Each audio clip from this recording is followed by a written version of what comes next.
What if Ash met Meowth first? In Secrets of the Jungle. G'day everyone, Rune here. And wow, is this ever a milestone? 3 years doing YouTube, and the finale of my AMMF spin-off, or as I've started to call it, the Ash and Meowth movieverse. However, just because this is where Ash's story ends in this universe, doesn't mean I'm not going to do anything with it anymore. As I am considering doing quick little one-shot videos going over this Ash's adventures in other regions. Because, as attentive watchers would have noticed, Ash in Power of Us has several Pokemon that he didn't have in I Choose You.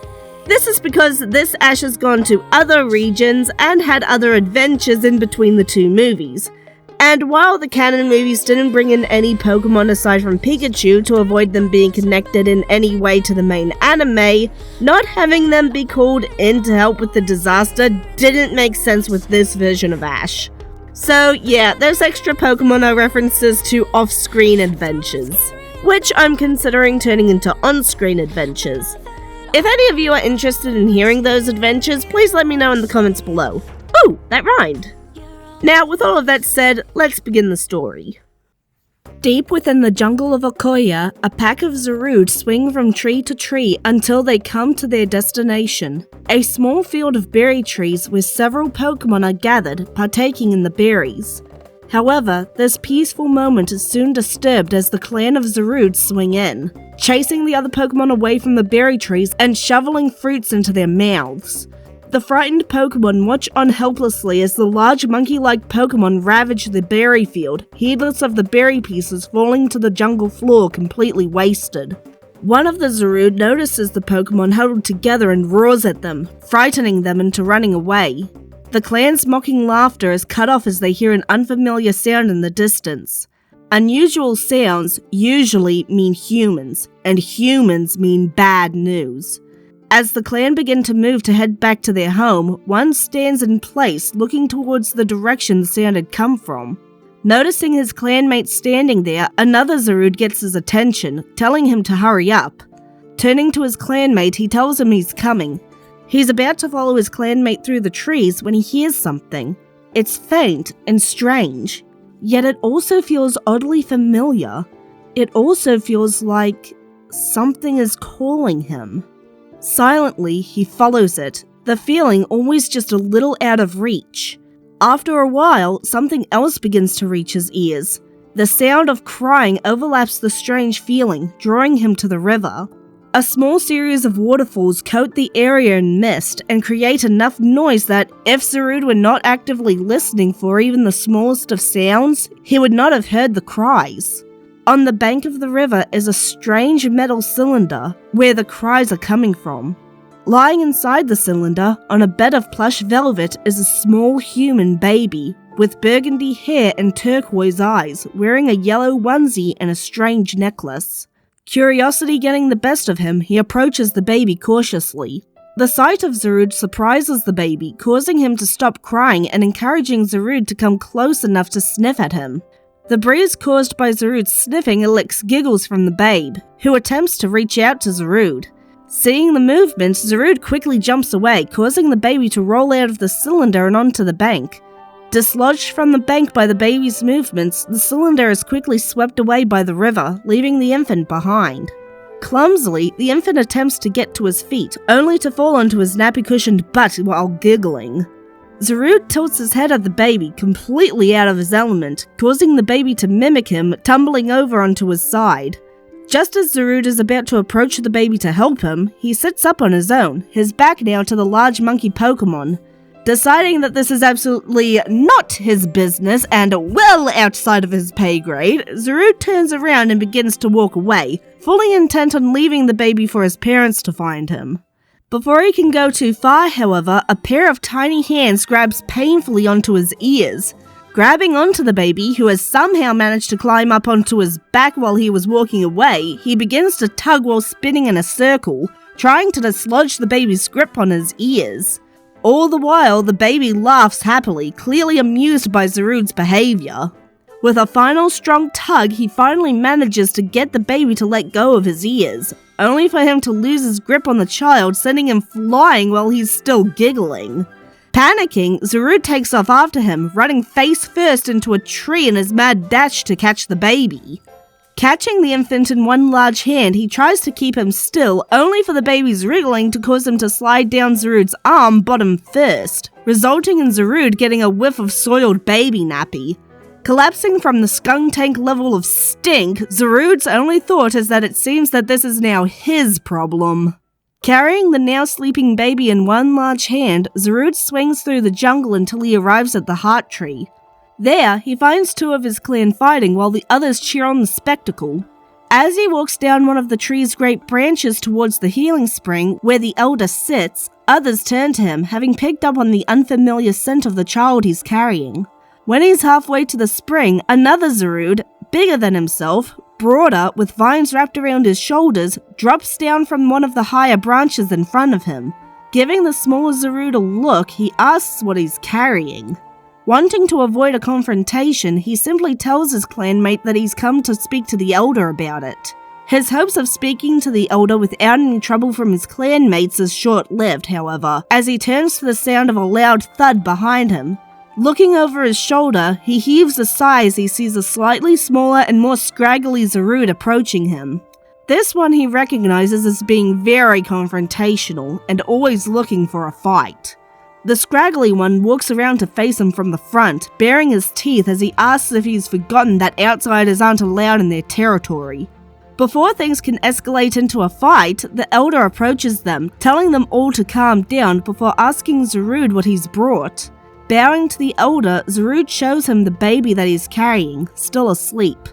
Looking the child over, he recognizes it as human before asking what Zarude intends to do with it. Looking down at the baby, he admits that he doesn't know, but if he leaves him alone, he won't survive. The broad Zarude tells him that that's not any of their concern. No one can break their laws. He is about to approach him when the scraggly one rushes ahead, telling Zarude to get rid of the infant while attempting to snatch it away. Zarude blocks him with his shoulder before baring his teeth in a warning. All around him, the rest of the clan call out for them to fight, some wanting Scraggly to get rid of the human, while others simply want to see a fight. Before a fight can begin, Broad gets their attention, reciting their lore of how the rain and sun make the jungle creates the spring and gives the Zarude living there the bounty that is their right, and how allowing others into their land will cause them to wither and die. No one can break their law. The rest of the clan all shout their agreement, irritating Zarude, who tells them to quit their complaining. He knows the law just as they do. Broad tells him to hurry up and get rid of the infant then, only to be interrupted as Zarude tells them that he's going to go find the baby's parents. This declaration shocks everyone except the elder, who simply closes his eyes with a tired sigh. He tells them that he will withdraw from the clan, angering Broad, who grabs onto his shoulder, shaking him slightly as he shouts in his face that he'll never return if he chooses this. Elder simply looks at him. Seeing the determined look in Zarude's eye, he sighs once again in resignation. He has already made up his mind. Turning around, he begins to leave, the clan's calls of traitor echoing behind him. Days pass, then weeks, then months. In that time, Zarude has learnt that caring for a baby is nowhere near as easy as some of the jungle Pokemon make it look. He's had to replace the child's yellow onesie with a brown loincloth due to damage. And despite having gone to the human town at the edge of the jungle several times, he still hasn't found any sign of the child's parents. Although that event where colours exploded across the sky had been very beautiful to watch with the baby. Today, he has found a strange metal box in the middle of a river, covered in moss and other plant growth. Forcing the door open, he walks in, finding the place completely abandoned and covered in dust. The baby slips off his back and toddles off, wanting to explore, as he finds something lying on the floor. Picking it up, he turns it over, curious. Seeing what's there, his eyes widen in surprise as he turns to look at the area around him. Still holding the little rectangular object, he can imagine the room being filled with humans, standing and talking or tending the plants that line one of the walls. One pair of humans in particular would be standing together as the female bounced a small baby boy in her arms. His attention is drawn to the sound of shuffling, breaking him from his musings. Slipping the object under one of the room's fixtures, he walks toward the sound, finding the baby pulling a pink lavender cloth with light pink patches out of a box. Grabbing the piece of fabric, he lifts it up, lifting the baby with it. Shaking it slightly, he tries to dislodge the baby from it, only to get a loud shout and a pout in response. Sighing, he wraps the cloth around his neck like a scarf before carrying the baby out of the box. Taking one last look at it, the reality of their situation finally sinks in. He's not ever going to find the baby's parents. Looking down at the child, he tells him that from that day on, he'll be his son, and he gives him his name, Coco. In Milia Town, on the edge of Okaya Jungle, Ash is currently triple-checking his packing while talking to his mother over the Pokemon Center's video call terminal. Meowth sits on the bench that the terminal is on, watching as Ash frets over his packing alongside Delia. With his back to the pair of adults and elbow deep in his backpack, he doesn't notice the wistful look on Meowth's face. Delia, on the other hand, does. Turning to her co-parenting partner, she asks him if she's alright. Meowth shrugs before turning to look at her over his shoulder. With a melancholic smile, he tells her that it's nothing. He's just got a lot on his mind right now. Deciding not to pry, for now, Delia lets the matter drop as they turn back to Ash. Smiling fondly, she tells her son to have a little more faith in himself. They both know that he's always careful to pack extra just in case. Meowth pitches in, agreeing with Delia and telling Ash that being worrywarts is their job, not his. Ash sighs, scratching the back of his head before turning to them with a small, embarrassed smile. Telling them that they're right, he apologizes for being such a handful. To which, Delia waves him off, and Meowth tells Ash that if this is him being a handful, then 6-year-old him was a little menace. Ash's cheeks redden as he glares at Meowth, while Delia laughs. Huffing, Ash zips up his bag while telling Meowth that if he is going to be like that, then he shouldn't expect Ash to carry him. Meowth rolls his eyes as he jumps up onto Ash's bag, nearly causing the boy to topple from the sudden added weight while saying that he'd like to see Ash try and stop him. Delia laughs again at the antics of two of her favorite people before deciding to get their attention before they begin roughhousing right in the middle of the Pokemon Center. Drawing their attention back to her, she tells them to enjoy themselves in the jungle and take lots of pictures. After all, he shouldn't let that new camera of his go to waste. The two males nod in agreement before bidding her goodbye. After hanging up the call, the two race out of the center, eager to get their newest adventure going. Meanwhile, deep within the jungle, Coco and the Zarude, now known as Dada, are swinging through the trees on their way to a nearby berry grove. Little Coco in the lead calls for his father to pick up the pace, while Dada chuckles, telling him to slow down. After all, it's not like the berries are going anywhere. Grinning, Coco shoots back that you never know, while spinning through the air to another vine. Coco is the first to arrive, just ahead of Dada. When he looks to the grove, however, he spots a large group of jungle Pokemon that he recognizes, all huddled together like they're talking about something. Confused, he rushes over to them, asking what's wrong. In response, they all begin talking over one another, only confusing Coco more. The only thing that he can make out is that they're all fuming mad. It's at this point that Dada finally catches up, asking Coco what's going on. When Coco was only able to give "they're mad" as an explanation, Dada sniffs the air slightly, picking up on a familiar scent. Eyes widening with realization, he rushes towards the grove, Coco and the other Pokemon hot on his heels. When they emerge into the grove, they find it completely devastated. The berry trees have been picked clean, some have even been broken, large branches torn off and left on the ground. All over the grove, half-eaten berries lay scattered, completely useless to anyone else and wasted.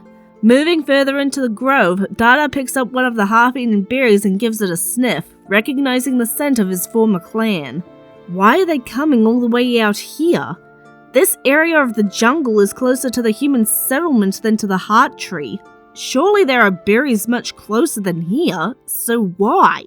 He's broken out of his thoughts by a chorus of loud, angry voices coming from the other Pokemon.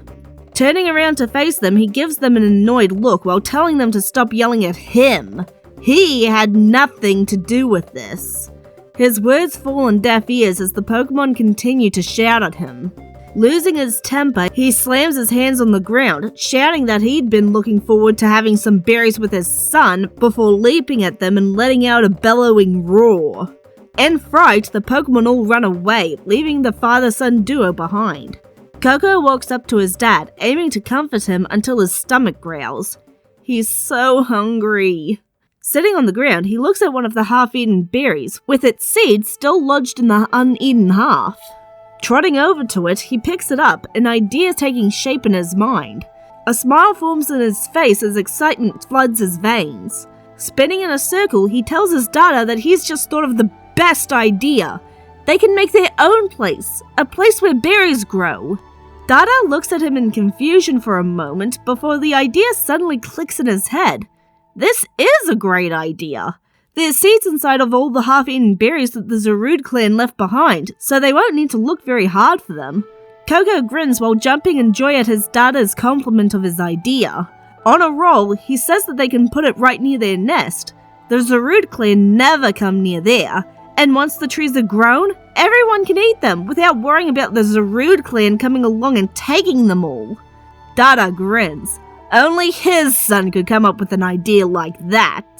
Eager to get his plan started, Coco rushes to the heart of the plundered berry field, gathering as many of the seeds as he can carry. Meanwhile, Ash and Meowth are watching a cormorant struggling to swallow an Arrokuda. Being as quiet as possible, Ash reaches into one of his belt pouches and pulls out his camera.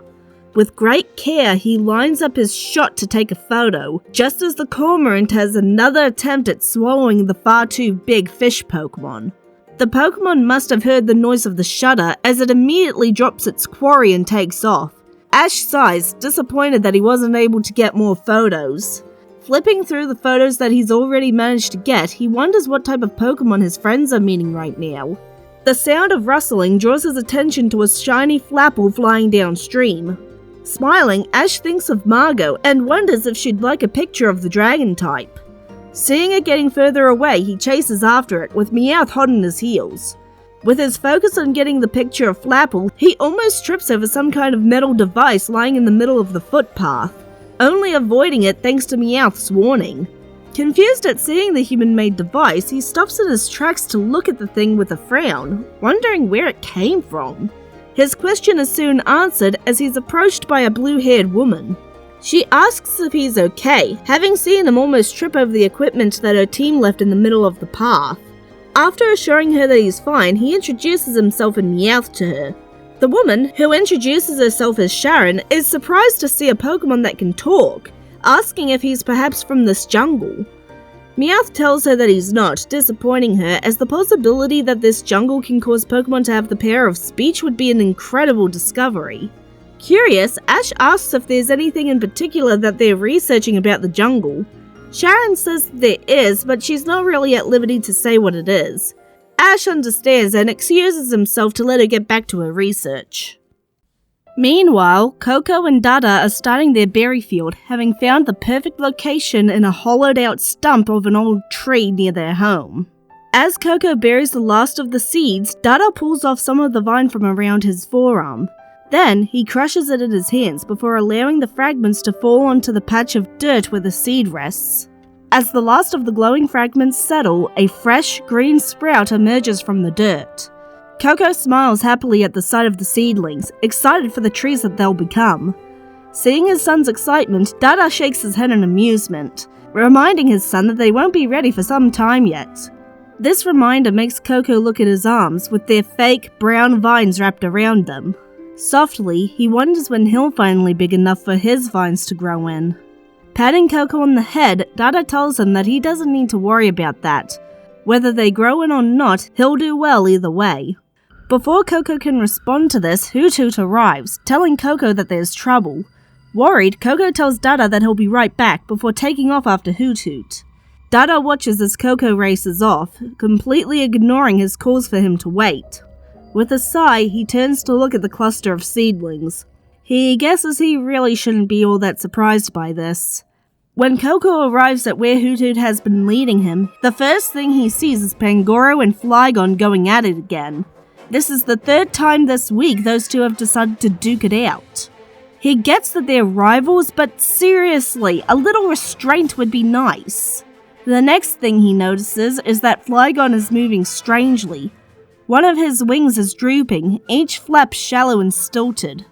Rushing in, he tries to get the two to break it up, only to find himself getting flung into a log. Looking up from where he's awkwardly lying, he sees his childhood friend Squavit sitting on the log, munching on some pecha berries. Frowning at his friend, he asks why he hasn't tried breaking up the fight. Squavit shakes his head with a huff, telling Coco that there's no way he was getting in the middle of that. He'd just end up with a sucker punch to the face. Groaning, Coco rights himself, telling his friend that they need to break up the fight and take care of Flygon's wounds. If they don't, then the dragon type won't ever be able to fly ever again. Flygon and Pangoro are continuing their fight when all of a sudden, Flygon is hit in the side of the face with an orange berry. Turning around, it sees Coco. The little boy's eyes widen innocently as he waves his hands in the universal "it wasn't me" gesture before he turns to Squavit, who's sitting on the log next to him, surrounded by berries. Seeing Flygon looking at him, he drops the berry currently in his hands as his eyes widen in panic. Growling in anger, Flygon completely forgets about Pangoro and charges at Squavit. Grinning, Coco scoops up his friend and begins to run through the jungle, Flygon hot on his heels. Is this a risky plan? Yes. Is he going to make it work anyway? Also yes. Racing through the trees and swinging on vines, Coco leads Flygon on a rapid chase until they get to a cliff where he jumps off and into a pool of water below. Flygon follows after him without hesitation, diving into the water right alongside the boy. Submerged in the water, it continues to growl at him until Coco points at its wing. Confused, Flygon looks and is amazed to find the wound on it healing. Within seconds, it's completely gone, and Flygon launches up and out of the water to fly about with a happy cheer. Pulling himself out of the water, Coco desperately tells Flygon to keep quiet. They're not supposed to be here. If they get found, this can and will get ugly, so they need to leave quickly. Unfortunately, they already have been, as one of the Zarude, the broad one, comes out, asking just what they're doing there. Panicking, Coco tells Flygon to run, as Squavit clings to his hair on top of his head. As Broad jumps down from his vantage point to land right in front of the boy, he spins on his heel and begins to run. Trying to use the trees to his advantage, he ducks and weaves around them. For a moment, he even thinks he might have lost Broad, only for him to drop down in front of him. Broad swings at him with one of his massive paws, and Coco narrowly dodges, kicking off of Broad's head to launch himself into the branches of one of the trees. Turning to Broad, he tells him that all they did was borrow the spring for a few seconds. Broad shouts back that the spring is the territory of the Zarude. Coco and his cohorts have no business being there. Coco growls angrily as he dodges Broad's vines, demanding to know what business he has talking about territory when he and the rest of the clan constantly go into the homes of other Pokemon and steal all of their food. Broad gives chase, telling Coco that it's only natural for the strong to take from the weak. All are subject to the law of the Zarude. Before Coco can retort, Broad manages to catch him off guard and grab him, causing him to lose his grip on his vine and make them both fall. Before they hit the large piece of tree root that they're heading towards, Coco manages to get out of Broad's grip and jump away, landing on his feet, while Broad crashes in a plume of dust and dirt. As Broad stands, batting away the cloud with a single large hand, Coco pulls out his vine and rock tool, slowly swinging the weighted end as he braces for another attack. He ignores the presence of the other Zarude surrounding them, focusing squarely on Broad. The large Zarude growls, demanding to know if he really thinks he can fight him. Coco forces himself not to roll his eyes at the affronted tone. Just what was the guy expecting him to do? He can't run away. It's either he fights or he lets this guy beat him up. Or worse. He'd rather take his chances and fight back rather than just let this jerk do whatever he wants. However, try as he might, it doesn't take long before he's being held upside down in Broad's grip. His grip is tight and only grows tighter as Coco struggles. Just as he's beginning to think that his leg is going to be crushed, Broad's hold suddenly releases. Falling to the wood, he rolls over and looks to find Broad's arm wrapped up in a vine. A few seconds later, Dada lands between him and Broad. Dada's voice is stern and tinged with something that almost sounds like fear as he tells Coco that he's told him not to come here. Coco attempts to defend himself, but is cut off as another of the Zarude, the scraggly one, charges at them. Dada throws him away before he can get to Coco, before bowing to the old Zarude, who he addresses as Elder. He tells the old Zarude that he's sorry for Coco's actions, that he'll take him and make sure that this doesn't happen again. With a deep sigh, the Elder tells him to do so quickly, while the rest of the clan shouts angry and hate-filled words at the father and son. Coco bares his teeth at them, only for Dada to grab him around his waist and begin carrying him as he swings them away. A little later, once they found somewhere safe, Dada tells Coco that what he did was extremely reckless. Angrily, Coco counters that the Zarude are the ones that keep hoarding everything. So what if the Zarude law lets them live? What's the point if they're the only ones that do? What of the other jungle Pokemon? They have the right to live too. And they can do things the Zarude could never do. For example, Flygon is one of the strongest Pokemon he's ever met, even if he does pick fights. Ninjask is faster than any of those clan jerks. And Cottony?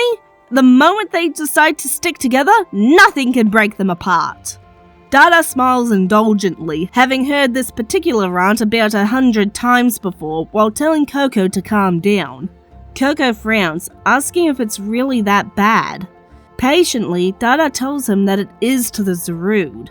Scowling, Coco says that he must not be as rude then. He doesn't understand the law, his hands aren't the same, he doesn't have fur like them. Dada cuts him off, telling him to stop talking like that. He is a Zarude. Then why can't I use a single move? Just what am I? There's a long moment of silence, Dada unable to come up with an answer to that question. Angrily, Coco storms off, leaving Dada behind. Sighing, he gently grips his scarf as he remembers a time when Coco was younger and had found an injured Rufflet. When it comes to Pokemon, his son just seems to lose sight of everything else. Meanwhile, Coco has come to a stop on a tree, where he's joined by Squavit. Looking up at his friend as he sits on his head, he asks him what he looks like. Squavit responds that he looks mopey, causing Coco to sigh in disappointment as he tells him that isn't what he meant. Leaning forward, he allows gravity to pull him down before grabbing a vine, allowing the momentum of his fall to propel him forwards. With the kind of single-mindedness that only comes from intense emotions, Coco swings and slides through the trees faster and faster, demanding of no one in particular to answer the questions burning in his heart. If he's not a Zarude, then what is he? Where did he come from? Who is he supposed to be? So blinded in his mad dash, he almost swings straight into a strange grey thing that is hanging above the river. Narrowly avoiding it, he turns to look back at it, wondering what in the world that thing is. At Squavit's panicked shouts of "look out," he turns back around, only to see another of those grey things just before he slams face first into it, knocking him out in an instant. Knocked completely out, Coco falls into the river below, the current dragging him along until he goes over the nearby waterfall. This might have been the end for him if a certain raven-haired 10-year-old hadn't seen him go over the waterfall and dived in after him. Dragging the mysterious boy to shore, Ash immediately begins performing CPR, making a mental note to thank Gary for dragging him to those first aid classes. After a few seconds, the boy coughs, choking out a lungful of water. Breathing a sigh of relief, Ash pulls the boy onto his back, before turning to Meowth and asking him to lead the way back to town. With a firm nod, the two begin to make their way back to get the boy some help, completely unaware of the little Squavit watching them from behind a tree. Meanwhile, over at the Biotope Company jungle base, a middle-aged man by the name of Dr. Zed is talking to Sharon and the other scientists on his research team. So far, they've been unsuccessful in finding any traces of the healing spring in the lakes and rivers they've tested, Zed suggests that they return to a sector they hadn't fully checked, before telling his staff not to lose hope. The water sample they have from Mr. and Mrs. Molybdenum proves that the healing spring does exist. They just need to finish what they started and find it. His motivational speech is cut off by a loud crash behind him. Turning around, he spots a man with blue hair, a woman with magenta hair, and their Porygon Z. The trio turn to him with flustered and apologetic looks. The woman explains that they just got transferred over from HQ, and their Porygon Z had only evolved recently, so they're still getting used to their new form. Nodding in understanding, Zed walks up the stairs to assess the damage, asking if anyone was hurt. The trio assure him that they're fine. Seriously, Zed tells them that everyone and everything here is vital to the success of their mission, and that they need to be more careful. The trio tell him that they understand. Accepting their answer, he tells them to clean up the mess carefully and to make sure there isn't any broken glass left behind. As the trio begin to clean up, they're joined by the man that is acting as their manager. Keeping his voice low, he tells them not to do things they're not told to. He also tells them something that he forgot to mention earlier. Dr. Zed's office is off limits. He's a very private person. Jesse, James, and Porygon nod in understanding, while filing that nugget of information away for later. This could be just the thing they need to make their mission a success. They may not know exactly what Giovanni is looking for from the Biotope Company, but hey, it's not their job to ask questions. When Coco opens his eyes, the first thing he notices is the bright light above him. At first, he thinks that it's the sun, and wonders if it's gotten bigger all of a sudden. But then, he notices the white canopy that the light seems to be attached to and realizes that it's not the sun. Where is he? Oh, you're awake! He looks to the voice and sees a creature with black hair and wearing strange fabric all over, including on his head. He's holding something in his hands, which he slips into one of the pouches he has around his waist, before turning his full attention on Coco. He says something in those funny words that he doesn't understand while smiling at him. All of a sudden, reality crashes on top of Coco like a falling tree. He doesn't know where he is or what's going on. He doesn't know who or even what this creature is. He's trapped and he's alone. Ash feels worry settle in his stomach like a block of ice as he sees the Jungle Boy's eyes widen in fear and panic. Before he can try to calm the boy down, the blanket from the boy's bed is flung at him, sending him recoiling back slightly from surprise. He's just able to free himself from the blanket in time to see the boy almost fall to the ground as he attempts to swing from the overhanging light. Trying to keep his tone as soft as possible, he asks if he's okay and that he needs to be careful. The boy simply stares at him in fear, as if he's not even hearing a word that Ash is saying. Is the boy deaf? Is that why he doesn't understand what he's saying? It's at that moment that Chansey opens the door, having heard the commotion and come to check on things. Seeing the opening, the boy jumps over Chansey and through the door, with a series of noises that Ash recognizes as sounding like Pokemon cries. A few seconds later, his brain translates what the boy said to be, "Excuse me." Scrambling to his feet, Ash follows the boy out the door, Meowth right behind him. In the foyer of the Pokemon Center, he sees the boy staring at everyone and everything around him with wide, fearful eyes. His body is tense, as if he's preparing to bolt. Meowth begins to say something, but Ash cuts him off, his whole focus on getting the boy to calm down. Without hesitation, he calls for the boy to wait, using the Meowth dialect that he's been learning. This seems to do just the trick, as the boy turns to him, eyes still wide, but now filled with surprise rather than fear. Not wanting to waste his chance, Ash continues to speak in Meowth dialect, telling the boy that he's safe and no one's going to hurt him. Eventually, he manages to get the boy to calm down and sit on one of the green double chairs so they can talk properly. Ash explains how he and Meowth had seen him go over the waterfall, and had brought him here to get checked over. He asks why Coco is talking Pokemon and if it has something to do with the blow he took to the head.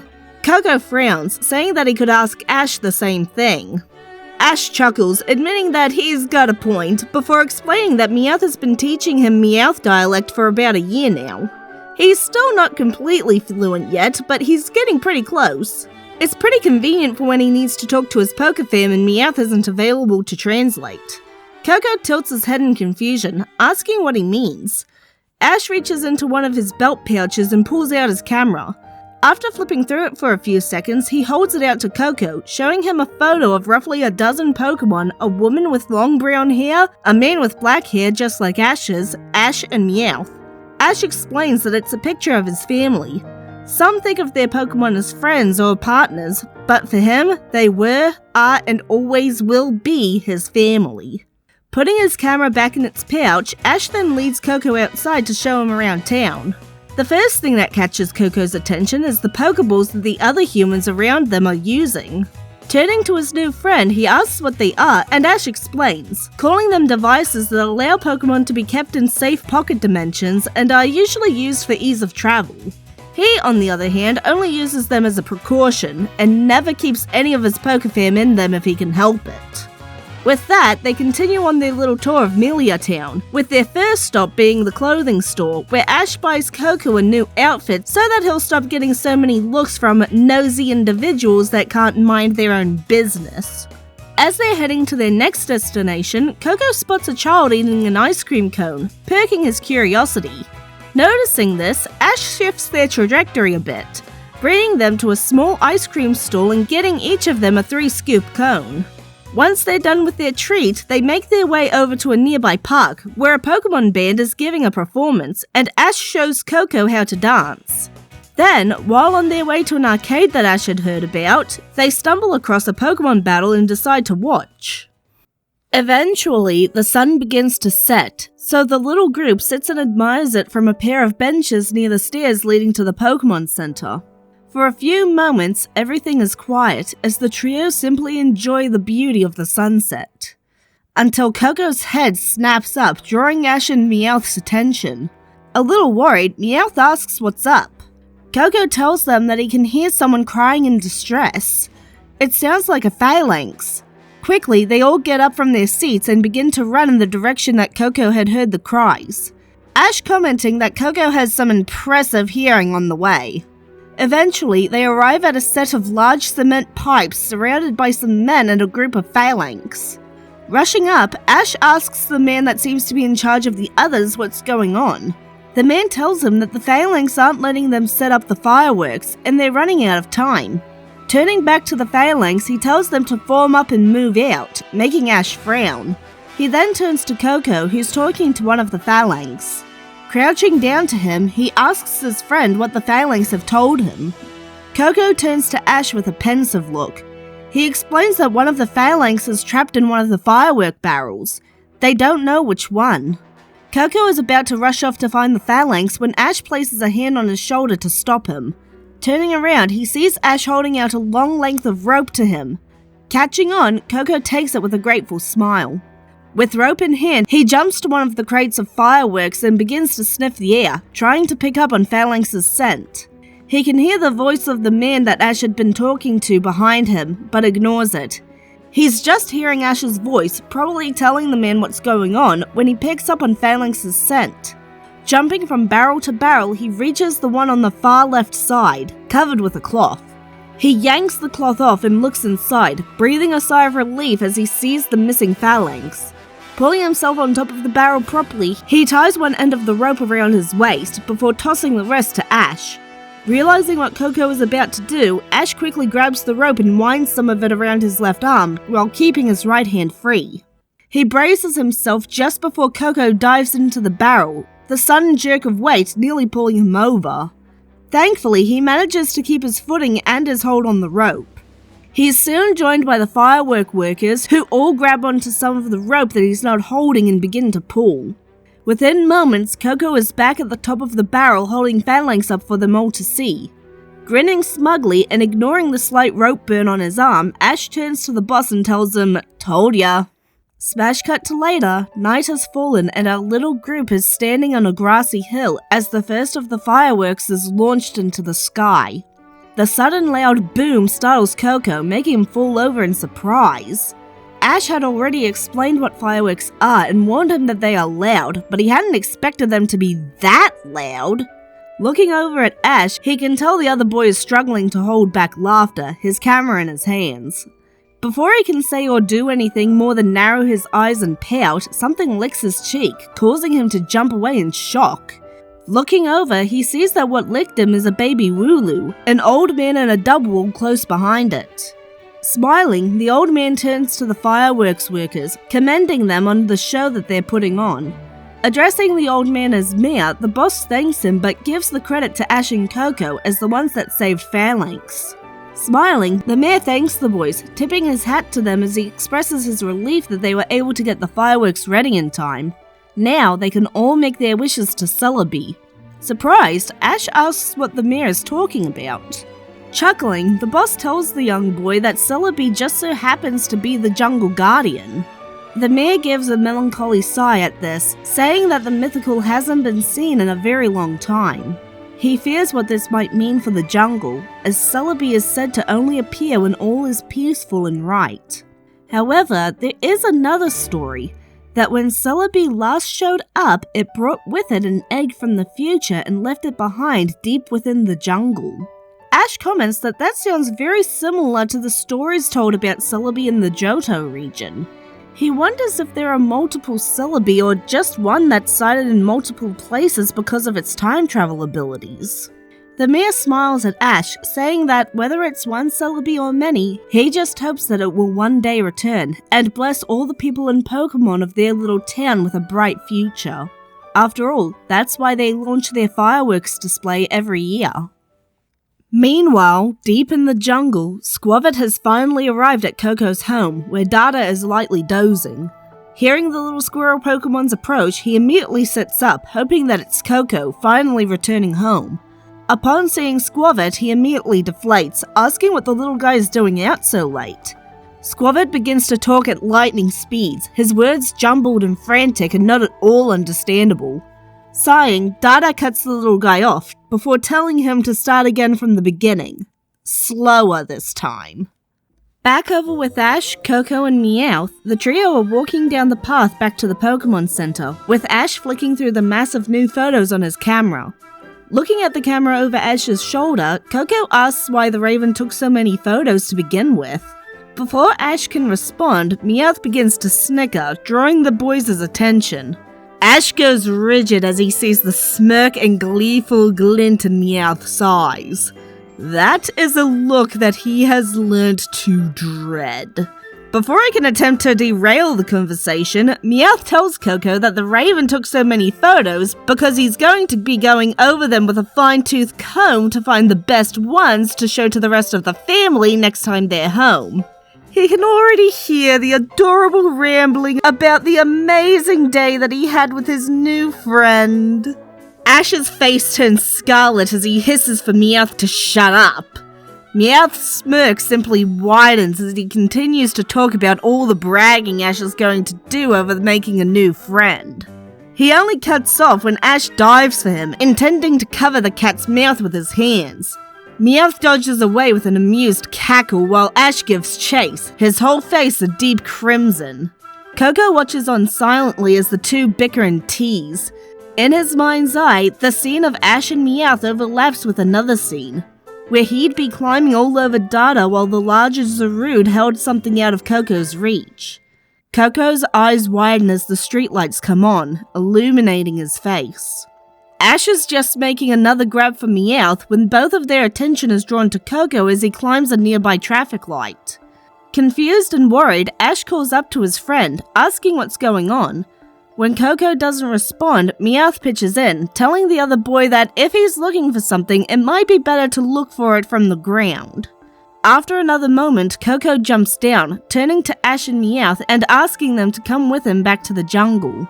Confused, Ash asks why. Coco tells him that he needs to speak to his Dada, and he'd really appreciate it if they both came along. Ash and Meowth share a look before they both turn back to Coco and nod. With that, the trio begin to make their way into the jungle.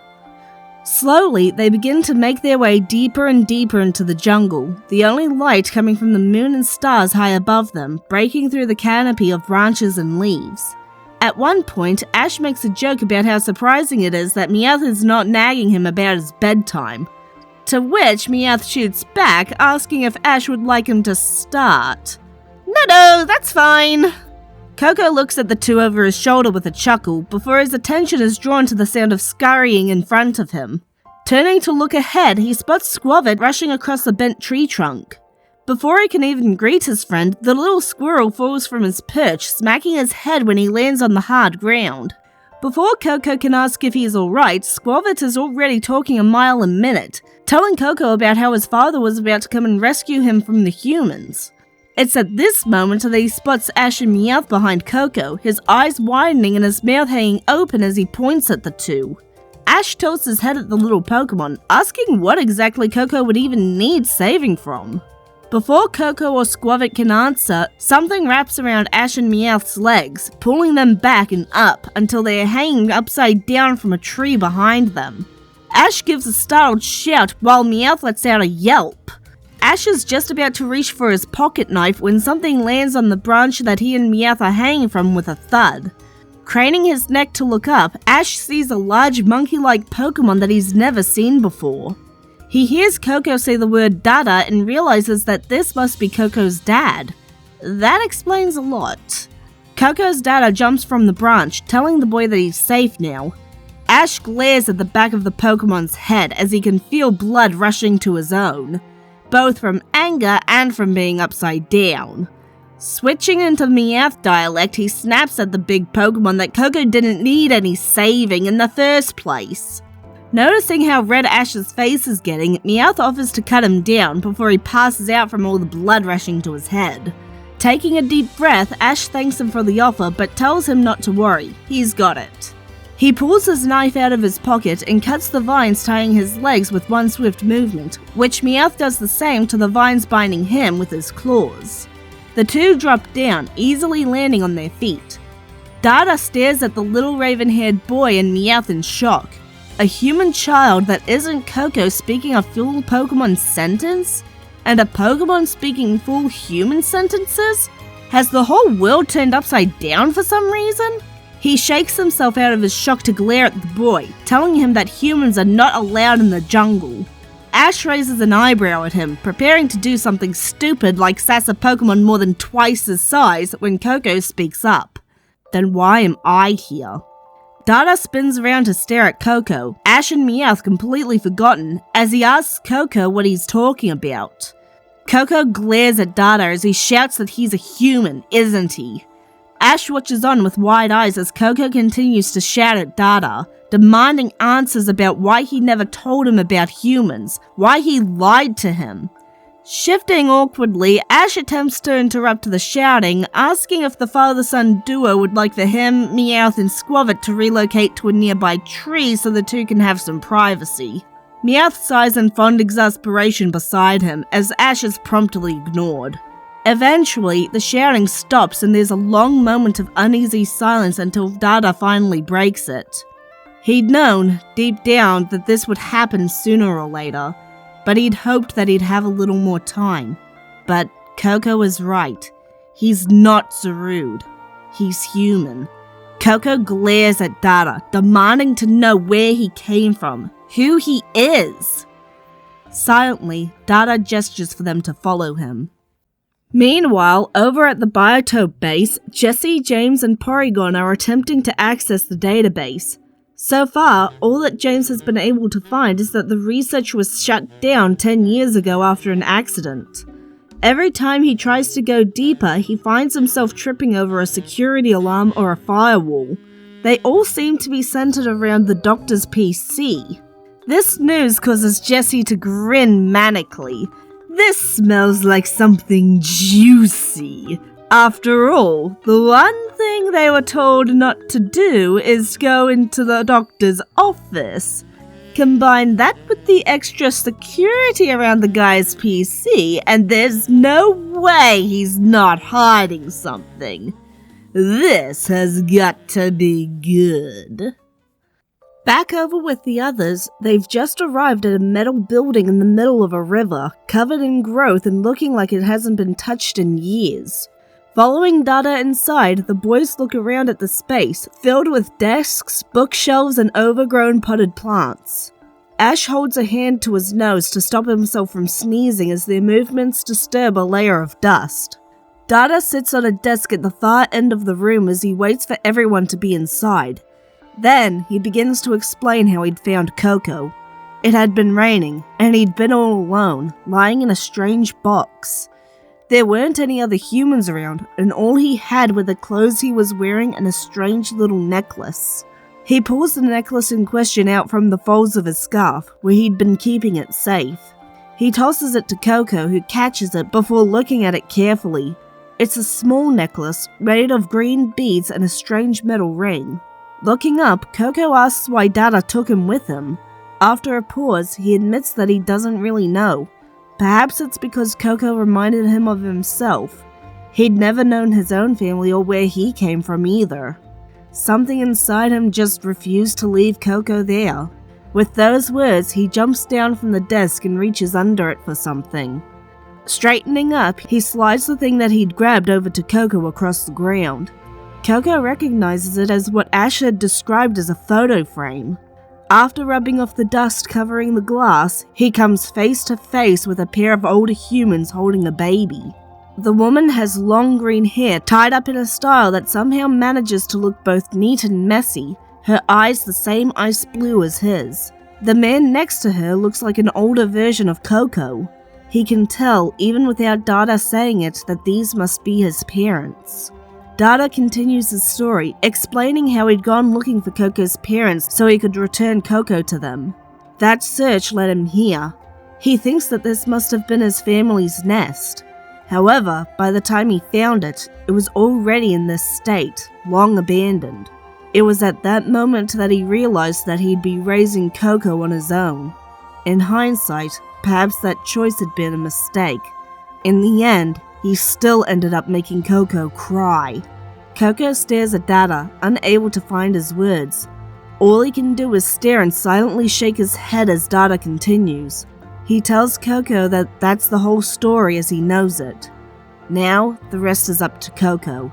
Turning his back on the boys, he raises his hand and sends out a vine to latch onto a hanging overhead. Glancing over his shoulder, he tells Coco to do what he wants, before rising out of the hole in the roof, ignoring Coco calling after him.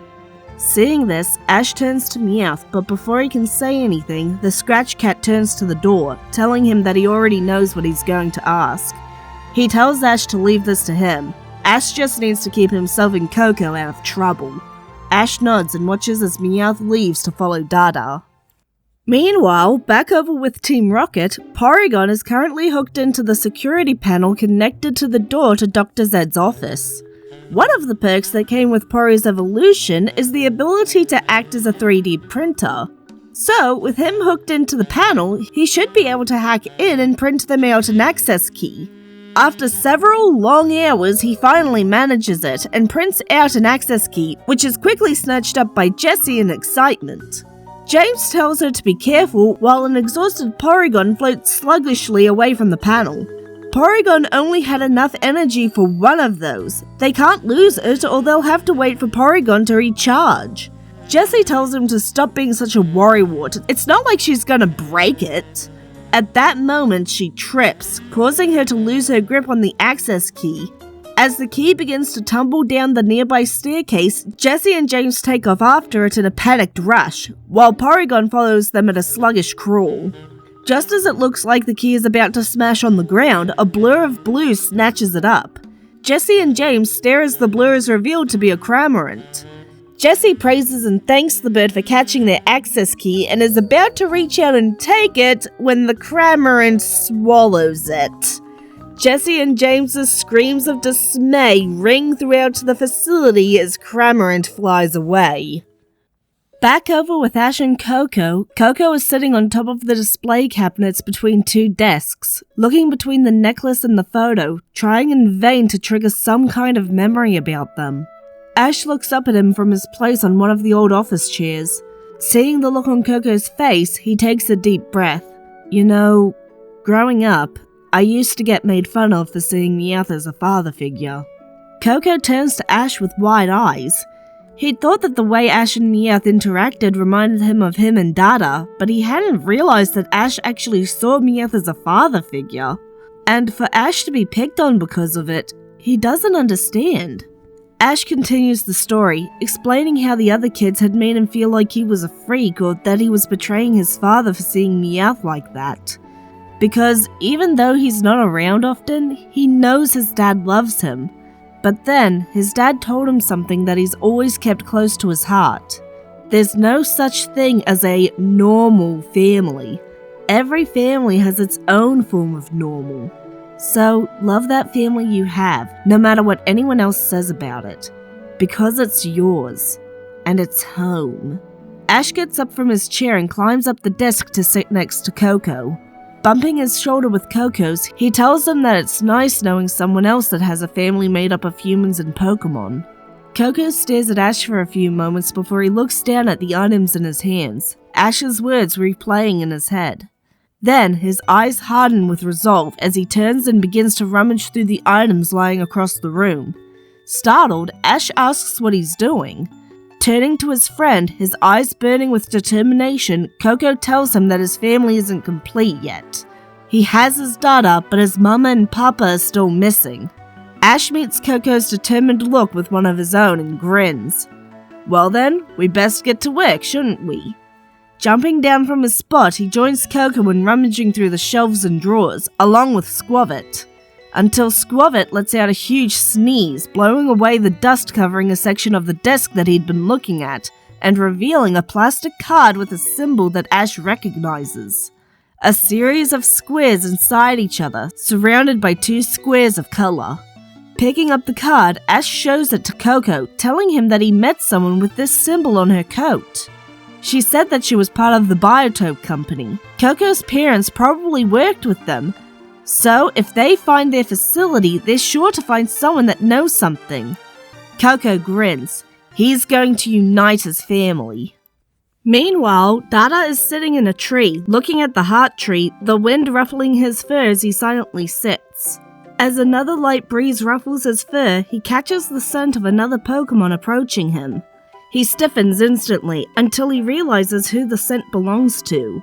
Turning to look over his shoulder, he asks the Meowth that had been with the human boy what he's doing here. Meowth gives an amused huff as he takes a seat next to the much larger Pokemon, telling him that he had a feeling that the big guy could do with a parent-to-parent talk. Dada stares in surprise at Meowth's admission that he's a parent, asking where his child or children are. Meowth lets out a cackling laugh as he tells him that he's already met his kid. He did flip them both upside down by their ankles after all. Dada catches on quickly, realizing that Meowth's kid must be the boy that Coco called Ash. Softly, Dada asks how Meowth managed to do so well with the boy. All Dada ever seems to do is make Coco cry. Meowth sighs and tells him that from where he's standing, he's done a pretty darn good job with Coco all on his own. Meowth had Ash's mom and dad to help raise the kid and pick up the slack when Meowth fell short, which is a very good thing as he would have been a terrible single parent. Dada disagrees, causing Meowth to raise an eyebrow and challenge. He tells Dada that he wasn't even the only one raising Ash and he still managed to give the kid secondhand trauma. Dada huffs, telling Meowth that he knows nothing about being a Dada, as he's never had one himself. Meowth tells him to join the club, joking that he's thinking of making t-shirts, before explaining that he'd grown up on the mean streets of PokeStar Studios. Heck, when he first met Ash, he'd originally been planning on joining a criminal organization. Real gold star parenting material there. Meowth's smile then turns melancholy as he looks up at the stars. He reminisces that when he first met Ash, he was such a scatterbrain that he was constantly breaking his alarm clocks and oversleeping as a result. The first time they met, Ash had gone into the local forest with nothing but a bag full of toys. Now, he's triple checking his packing to make sure he has the essentials. He keeps a pocket knife on him for whenever he needs it. He doesn't even need Meowth to translate what other Pokemon say anymore. Dada looks up at the stars with him, telling Meowth of how, when Coco was little, he'd fall out of the trees every time he tried to climb them. He'd constantly get himself tangled up in his makeshift vines, and he was always looking to him for advice. Now, Coco can jump from one tree to the next so fast that he even outspeeds Dada. He's become so proficient in his makeshift vines that he can use them for anything he needs, even things Dada had never even considered before. And instead of coming to Dada for advice, he's the one coming up with ideas. It was Coco's idea to start the berry field near their house. The two parents exchange understanding smiles. If only they didn't have to grow up, huh? Unbeknownst to the two parents, the elder watches them from a branch behind them. So many things are happening, and all of them seem to be centered around the young Zarude. First, Celebi disappears. Then a young Zarude that had not been part of the clan appears to Elder. Then, that same Zarude chooses to raise a human child as his own. And now, another Pokemon with a human child appears in their jungle. Could there be a connection between this human child and parent duo in the jungle zone? Later that night, while Ash and Coco are sleeping in the abandoned lab and Meowth is sleeping in the home of Dada and Coco, Dada is looking over the growing berry field. The trees have started to sprout flowers, signaling that it won't be much longer before they bear fruit. However, his mind is not on the trees, but rather on that day with the Rufflet. Coco had been so worried about the young Pokemon. He'd wanted to take it to the spring to be healed, despite the danger it posed. He'd even cried. So, to protect his son and grant his wish, Dada had used his special move to heal the Rufflet. He remembers how relieved Coco had been when Rufflet had jumped up, showing that it was completely fine now. Relief that had been quickly replaced with excitement as he begged Dada to tell him how he did it. Smiling, he had explained to his son that it was a very special move that only a small selection of Zarude are capable of. If the Zarude calls to the jungle for aid, it will answer. However, the move comes with a risk. If the move is used too much, it'll drain the Zarude's life force. So he made Coco promise to only use it if he absolutely had to. Dada sighs as he clutches his scarf. The next day, Ash and Coco begin their search for the Biotope main lab, asking the various Pokemon for help. After several hours, they finally manage to find it. A massive blue, white, and yellow building in the middle of a river, just like the building where Coco's parents had worked, attached to the shore by a bridge. At the front of the building, the very sleep-deprived Team Rocket are still looking for the Cramorant. Jessie is holding a bowl of Pokemon food and looking in a gap between a shipping container and a wall when she feels a tap on her shoulder. Looking, she sees the still-drained Porygon Z and asks what's up.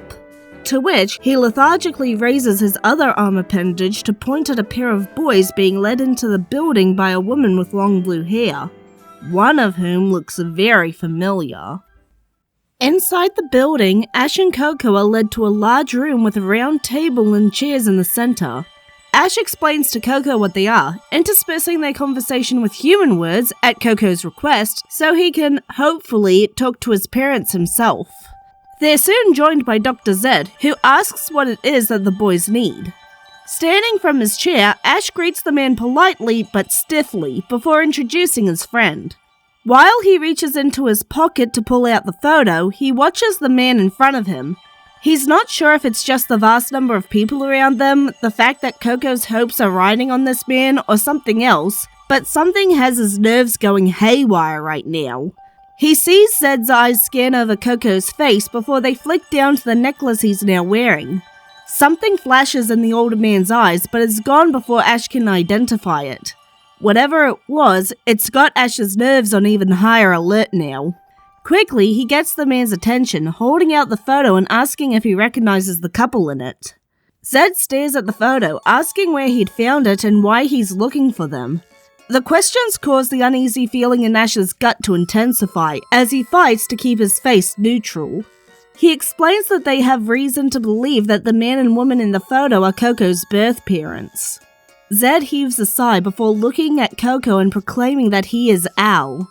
The moment the words leave his mouth, everyone in the room turns to stare at the boys.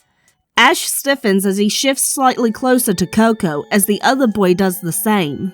Zed hands the photo back to Ash as he explains that the people in the photo are Mr. and Mrs. Molybdenum, the former leaders of the team that were researching the healing spring.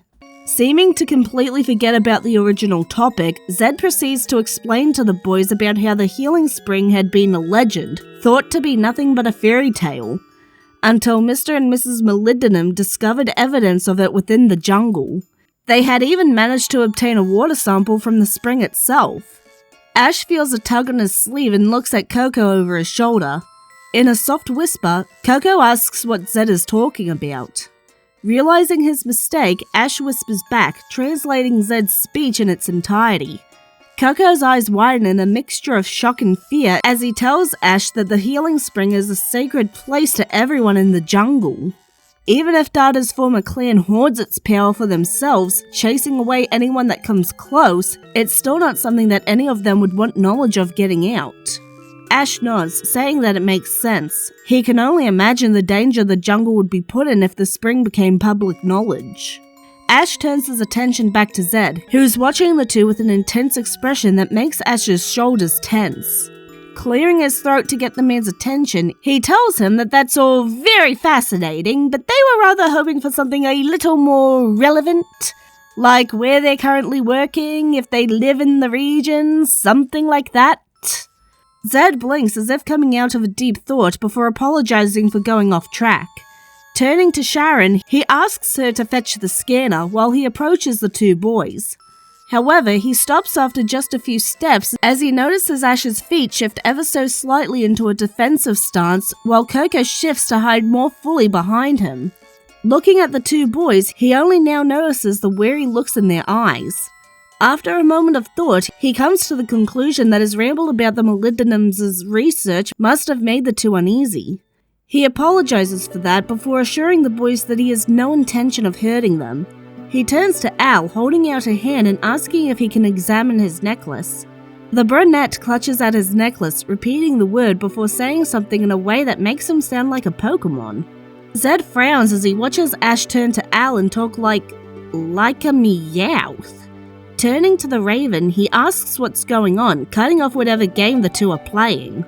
Ash turns to him, his eyes still holding that wariness, before he whispers to Al in that same manner, as if he's actually saying something to him. There's a pause before Al nods with a Zaru, and Ash turns his full attention to Zed. With a serious expression that brokes no room for argument or disagreement, he explains that Coco was raised by a Pokemon in the jungle, with zero contact from other humans. So he doesn't understand more than a few words of the human language. Zed stares at Ash in disbelief, asking how the two were talking earlier. He saw them whispering to each other. There's no way they weren't having a conversation. Calmly, as if he was simply discussing the weather, Ash tells him that he's almost completely fluent in the Meowth dialect of the Pokemon language, so he's been using that to talk with Coco. Zed's face twitches with something that Ash can't quite discern before it smooths out again. Before he can say anything, Sharon returns with what looks like an oversized bubble blower made out of metal. She hands the device to Zed, who takes it before turning back to the boys. Looking Ash in the eyes, he explains that the device he has is a scanner. If the pendant is really the one that belonged to the Molybdenums, then it'll have an ID number embedded in it. He asks Ash to explain this to Al. Ash's eye twitches at the name, but he lets it go for now. He can get into that later. Instead, he turns to Coco, relaying what Zed had just said. Seeing the uncertainty in Coco's eyes, he assures him that he doesn't have to agree to this. It's his choice. Rather than giving his answer, Coco asks Ash why Zed keeps using that word when he looks at him. Al. What does it mean? Ash explains that Al is the name that Mr. and Mrs. Molybdenum gave their son. So if they're really his mama and papa, then it's Coco's original name. Coco makes a face like he's not sure how to respond to that. Seeing the look, Ash nudges him gently with his shoulder, drawing his attention. He tells Coco that he doesn't have to figure everything out all at once. It's a lot all at once. If he's not comfortable with being called Al, he can tell Zed to stop. Coco thinks for a moment before nodding to Ash, saying that it feels weird being called that. Ash nods in understanding before asking if Coco is okay with them scanning his pendant. Coco clutches the pendant for a moment before letting go and nodding.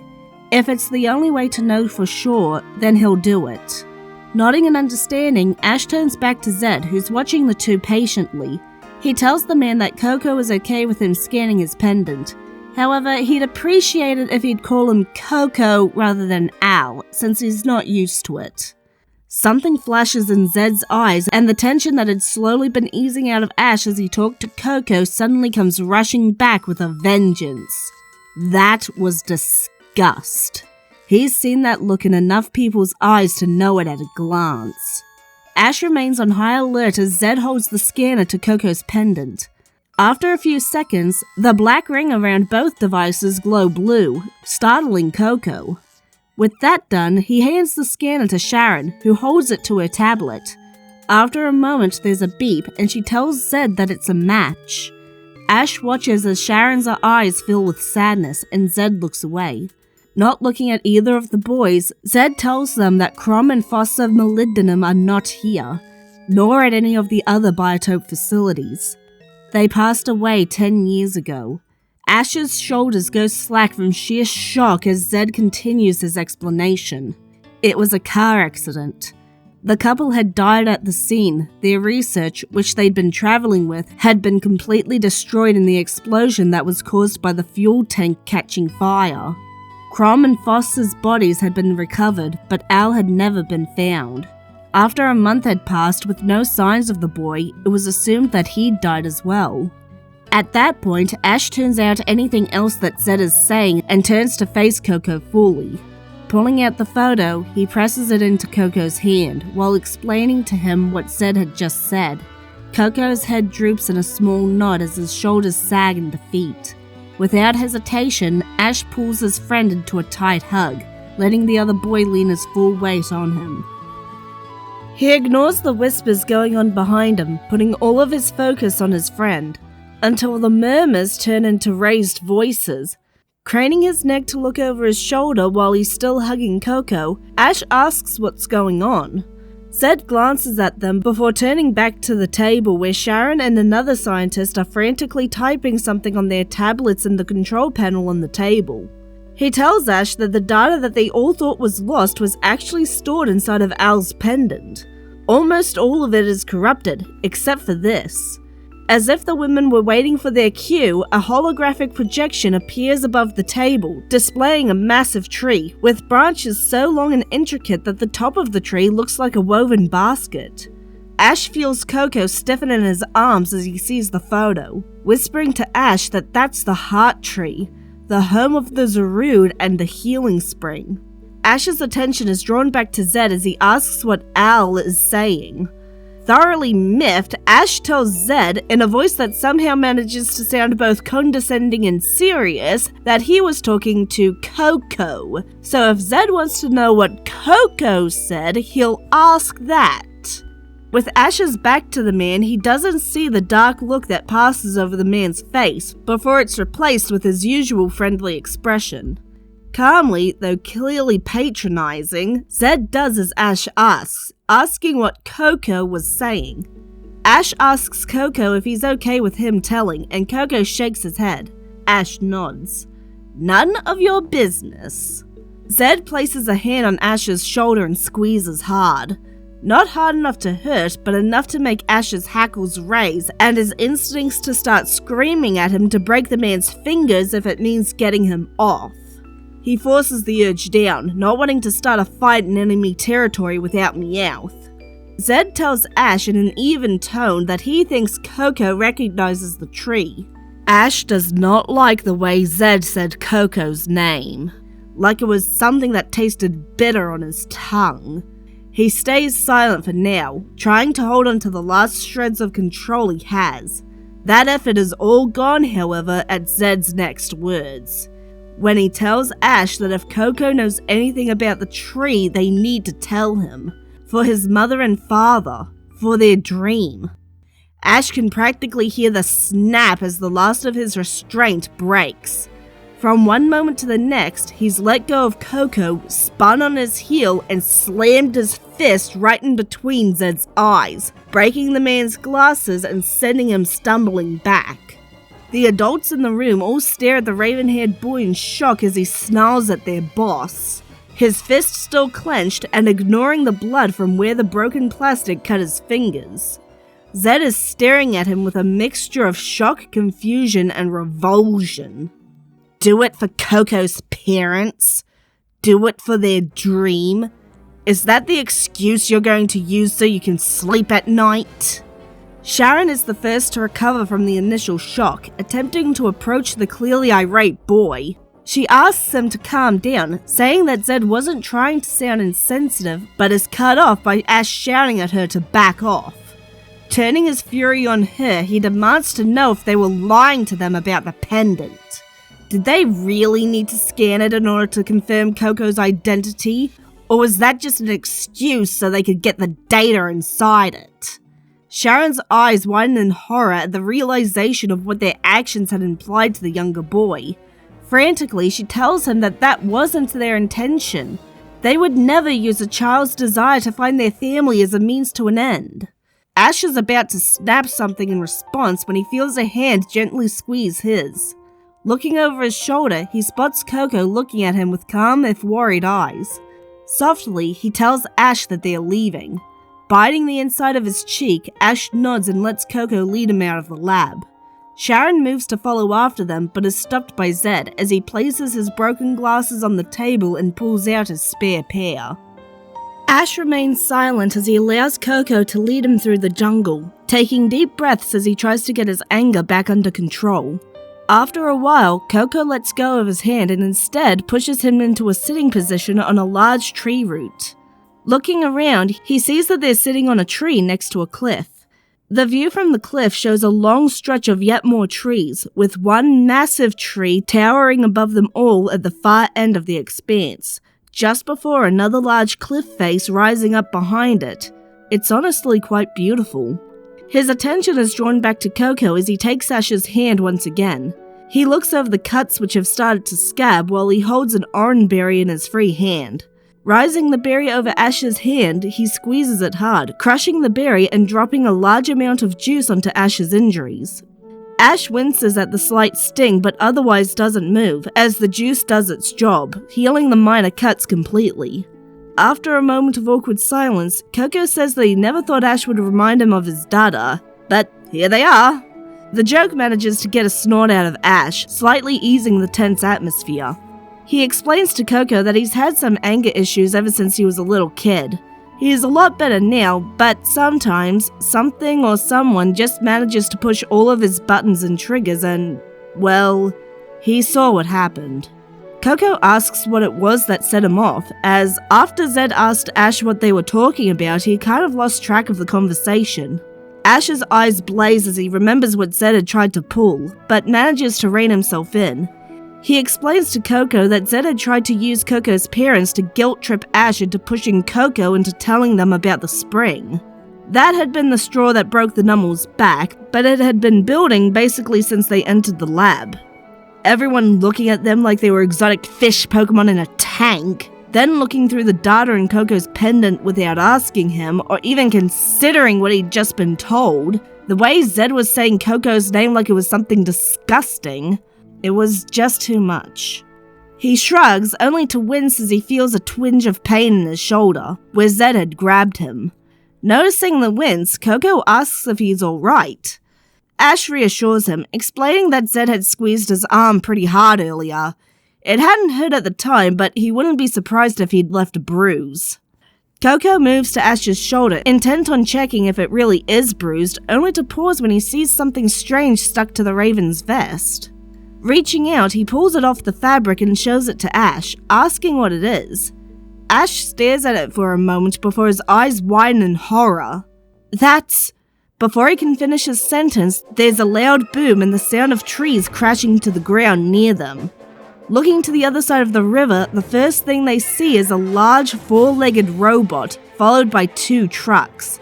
Leading the group on a hover bike is Zed. Zed dismounts his bike, pulling out a pair of binoculars to get a better look at the tree in the distance. Behind him, his subordinates all give cheers of excitement and joy, except for Sharon. Ever since Ash snapped in the middle of the lab, she's been quiet. It's vexing, but she's always been the most empathetic of his team, so it's not entirely surprising. It's no matter, however, because now, at long last, the source of the healing spring is within his grasp. Soon, he'll be able to prove his theses right. He tears his eyes away from the tree as he hears a pair of running feet approaching him. There, moving in surprisingly similar ways as they jump from the opposite side of the river to his, are Ash and Al. Coming to a stop in front of him, Ash snarls at him once again, while holding up the tracker that he'd placed on the boy's vest. Does no mean nothing to you, stalker creep? Zed smiles at the boy, looking far too pleased with himself. He tells the boys that he doesn't expect children to understand the importance of their research, especially children like them. Ash glares, asking what that's supposed to mean. Zed simply shrugs before turning his back on the boys, repeating that he doesn't expect them to understand. Ash snaps back that he understands perfectly fine that they're a bunch of selfish creeps who don't care who they hurt as long as they get what they want. And that is enough for him to stand in their way. Sharon turns to Ash, her eyes pleading as she tells him not to do anything rash. They don't mean any harm. They didn't want to resort to these tactics, but Ash cuts her off, telling her that excuses and "we didn't mean to's" mean nothing. They still did it, and mean no harm? He gestures at the path of torn-up trees that had been created by their robot, and tells them to say that to the Pokemon whose homes they've destroyed. Zed brushes off Ash's words, calling the destruction a necessary sacrifice, claiming that the wild Pokemon will find new homes. It's not like there's not an abundance of trees in the jungle. He's about to get back on his bike when something smacks into the back of his head. Spinning around, he's just in time to see Ash place a stone in a sling he's pulled out of who knows where before he begins to spin it. Ash levels him with a glare that promises retribution, before he reiterates that he's not going to just get out of his way. If he wants to get to the heart tree, he's going to have to go through him first. Coco shifts next to him, getting into a fighting stance. No. He'll have to get through us. Something that makes Ash feel a little sick flashes in Zed's eyes before the two boys are moving. Ash launches another stone at Zed while Coco charges. However, before they can get very far, the robot moves to intercept them. Ash quickly pulls out his pocket knife before charging forward, aiming for the robot's joints as it reaches for Coco. Before he can get close enough, however, threads of white silk wrap around him, restraining him and causing him to fall to the ground with a grunt. Coco spins around, intending to rush to Ash's aid, only to be grabbed by one of the robot's claws. The other claw picks up Ash as he struggles in his restraints.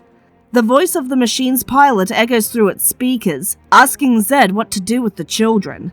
Zed's eyes flash with a kind of vindictive glee that makes Ash wish he'd broken the man's nose. The man tells his subordinate that they've got no other choice. They'll take the boys with them, but they'd best keep them separate. They don't want them to attack again, and they seem to encourage each other's worst habits. Coco watches in horror as Ash is thrown into one of the trucks while he is kept in the tight grip of the robot. Reaching out hopelessly, he calls out Ash's name as the doors are slammed closed, trapping his friend inside.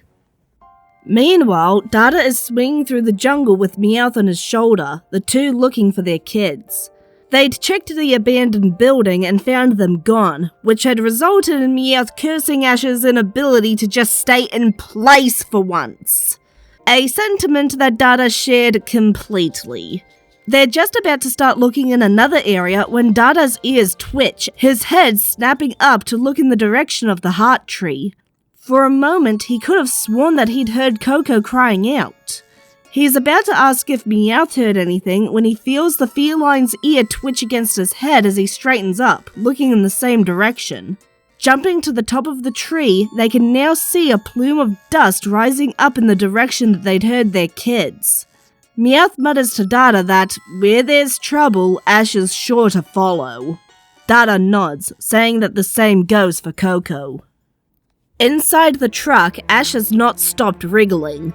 He's almost there, Just a little more.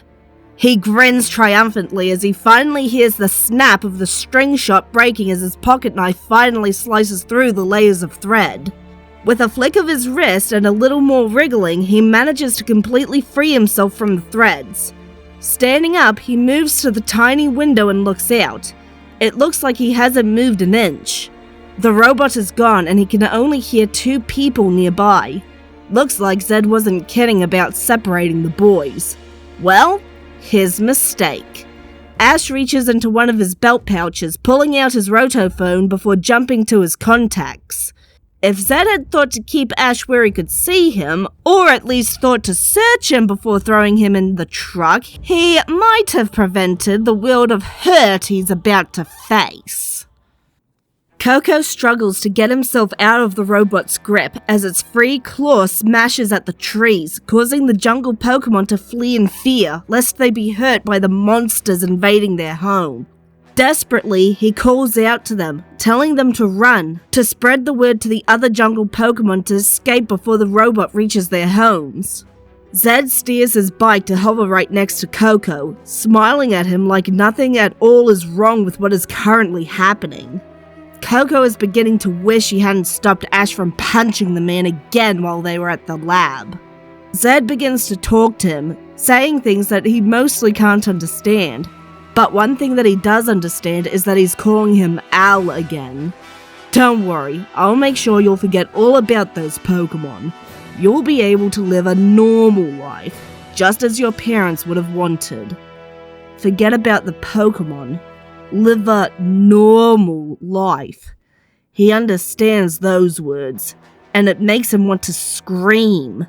He keeps replaying Ash's words in his head, determined not to forget them as Zed continues to speak. Probably more about how he's going to take him away. How he's going to take him from those he loves.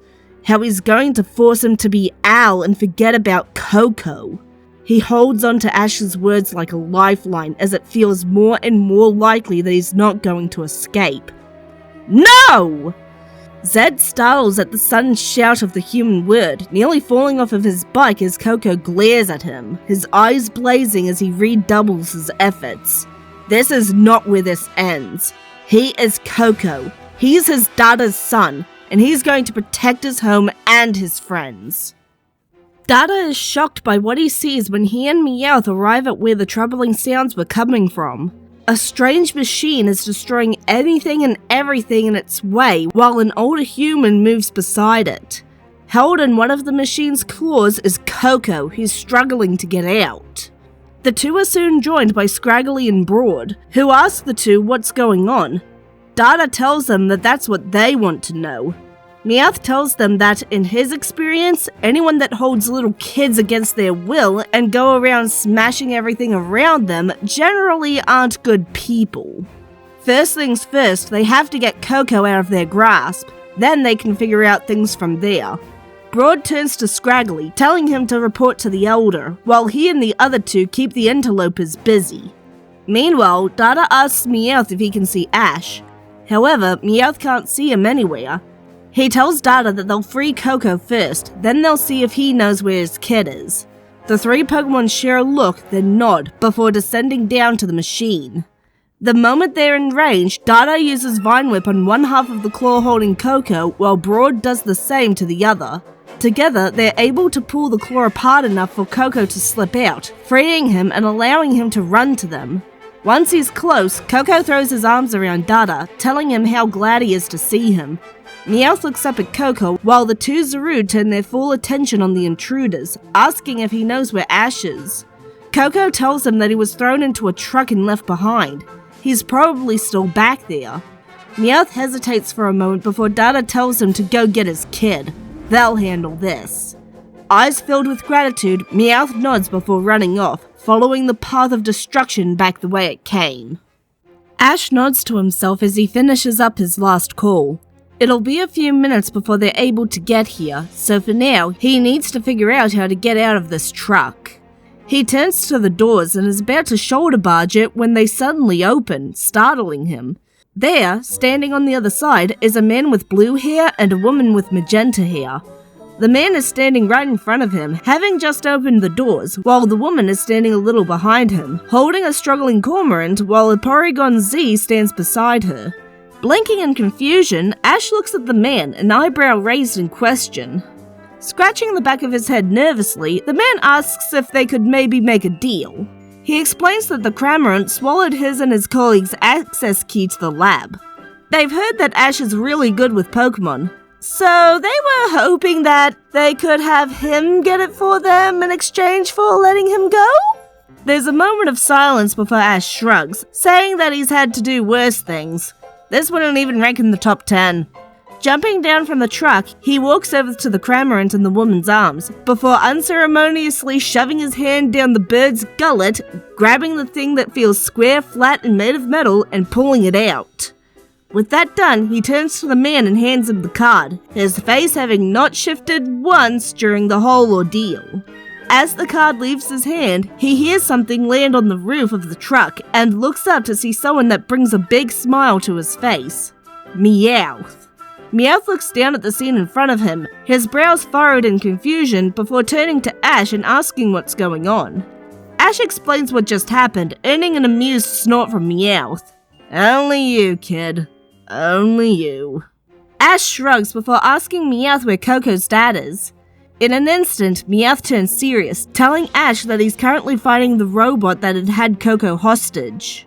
They were able to get Coco out of the thing's hold, but they may still need their help. Nodding in understanding, Ash begins to run in the direction the robot took, making sure to run along the side of the truck on his way so Meowth can jump down onto his shoulder. Dada launches another round of Vine Whip to restrain the robot's arm, while Broad launches an energy ball. The orb of grass energy bounces harmlessly off of the robot's energy shield, while it uses the vines wrapped around its arm to throw Dada into the truck behind it. Inside the truck, Sharon looks out the window at what's happening, her heart heavy. She's only dimly aware of Zed ordering them to stay in the truck, her whole focus on the Pokemon and Coco, as Ash's words swirl in her mind. Is this the Pokemon that raised Al or Coco? Is that why they're attacking them? Do they think that they're trying to hurt someone they call family?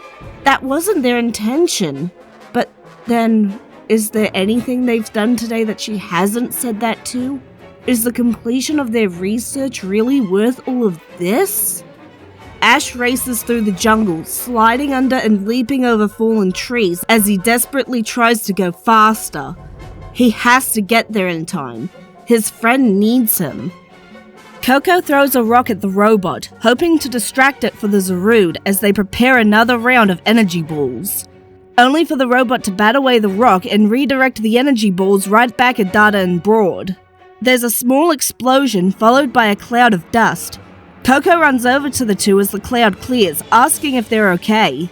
Broad stands up, telling Coco that he's fine, while Dada crouches on the ground, gripping his side. He tells Coco that he'll be alright, but he can see the wound that the redirected attack left.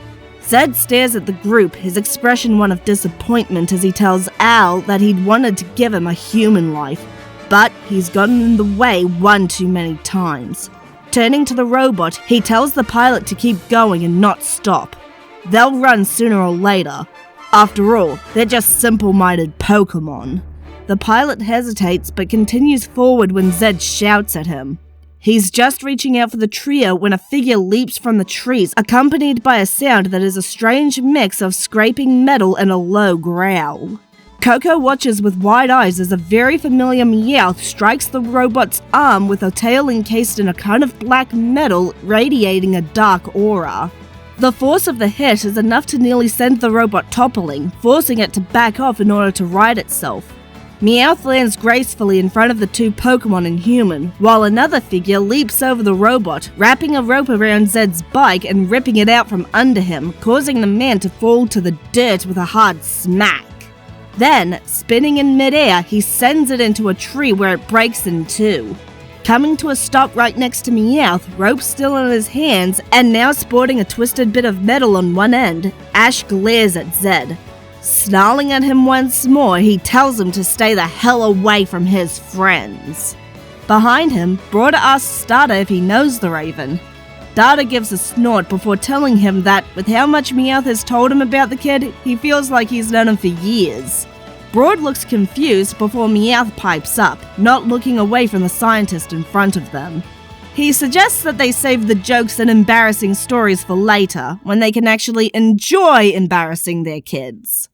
Nodding with a grimace, Dada agrees before turning to Broad. Looking from Dada to Coco to the two in front of him, Broad makes a decision and steps forward, gently pushing Meowth and Ash back. Then, he looses a volley of bullet seed, creating a screen of dust. When the cloud clears, the group is gone. Ash holds on tight to Broad as he swings through the trees towards the heart tree, wind whipping at his face. As much as he hates leaving Zed and the others to continue destroying the jungle, he understands the need to warn the rest of the clan. Thankfully, it doesn't take long before they arrive, Broad letting Ash and Meowth climb off of him and run over to Coco and Dada. The moment he's close enough, Ash begins looking over Dada's injured side, trying to see if there's anything he can do to help. Behind him, Broad talks to the Elder, explaining that the ones attacking the jungle are humans, and that Ash and Meowth are here to help. Zed looks up at the tree while his subordinates surround him. While some are celebrating, a small few are silent, their expressions conflicted. He really is getting tired of their hesitation.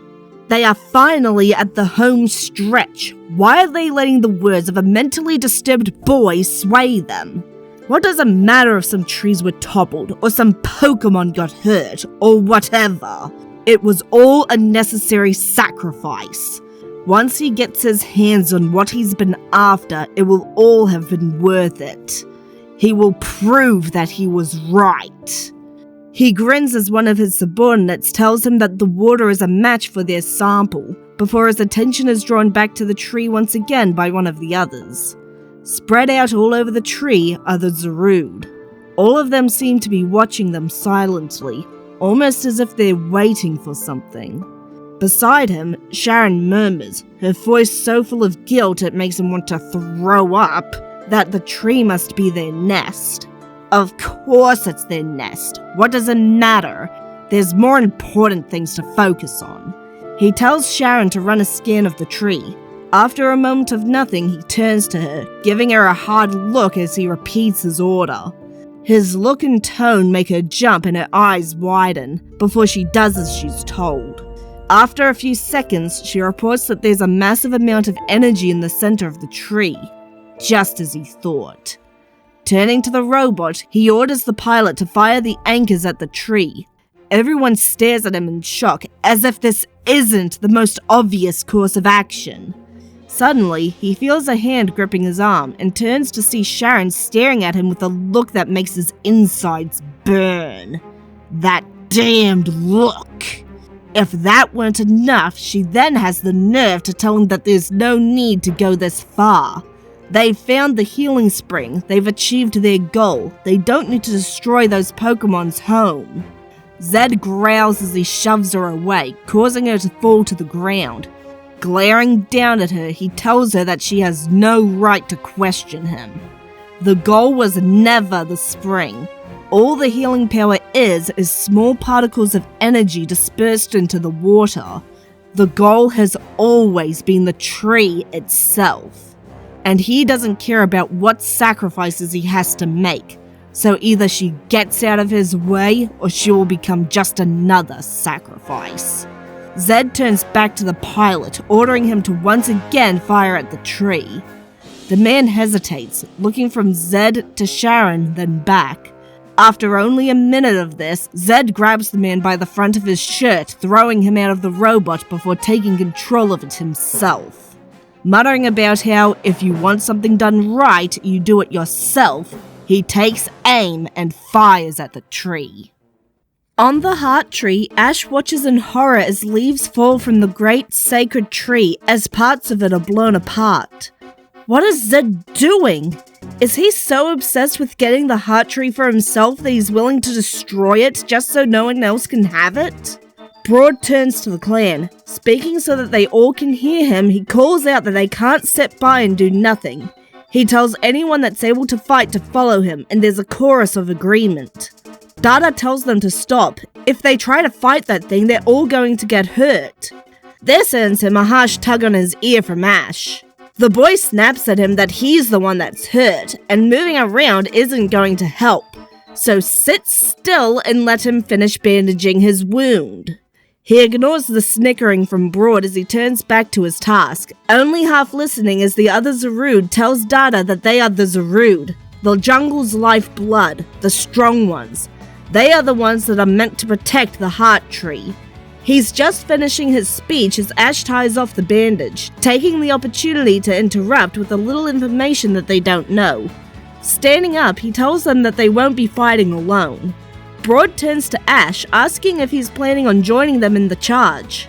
Ash nods, prompting Dada to tell him not to. He turns to Meowth, telling him that he needs to take the boys and run. They can't let them fight in this. Meowth tells Dada to calm down before he makes his injuries worse, before asking if he really thinks if either of them could really stop their boys from fighting for something that they care about. Ash takes this moment to cut back in, explaining that he wasn't just talking about himself anyway. Pulling out his rotophone, he explains that he called for backup while he was stuck in traffic. It shouldn't be much longer before they arrive. Shoving the phone back in his pouch, he turns to Dada, telling him not to worry. People are a lot more willing to lend aid when asked than he thinks, especially if it's for a friend. With that, the Zarude, along with Coco, Ash and Meowth, all rush to meet Zed and the robot, leaving Dada behind. Watching them go, Dada feels hopeless. In his current state, there's no way he can protect anyone. Not the jungle Pokemon, not the Zarude, not the Heart Tree, not Ash, not even Coco. His mind flashes back to the day with Rufflet when Braviary had attacked him, believing that he was a threat to its child. He remembers telling Coco that there aren't that many that are stronger than him. Coco had agreed without hesitation.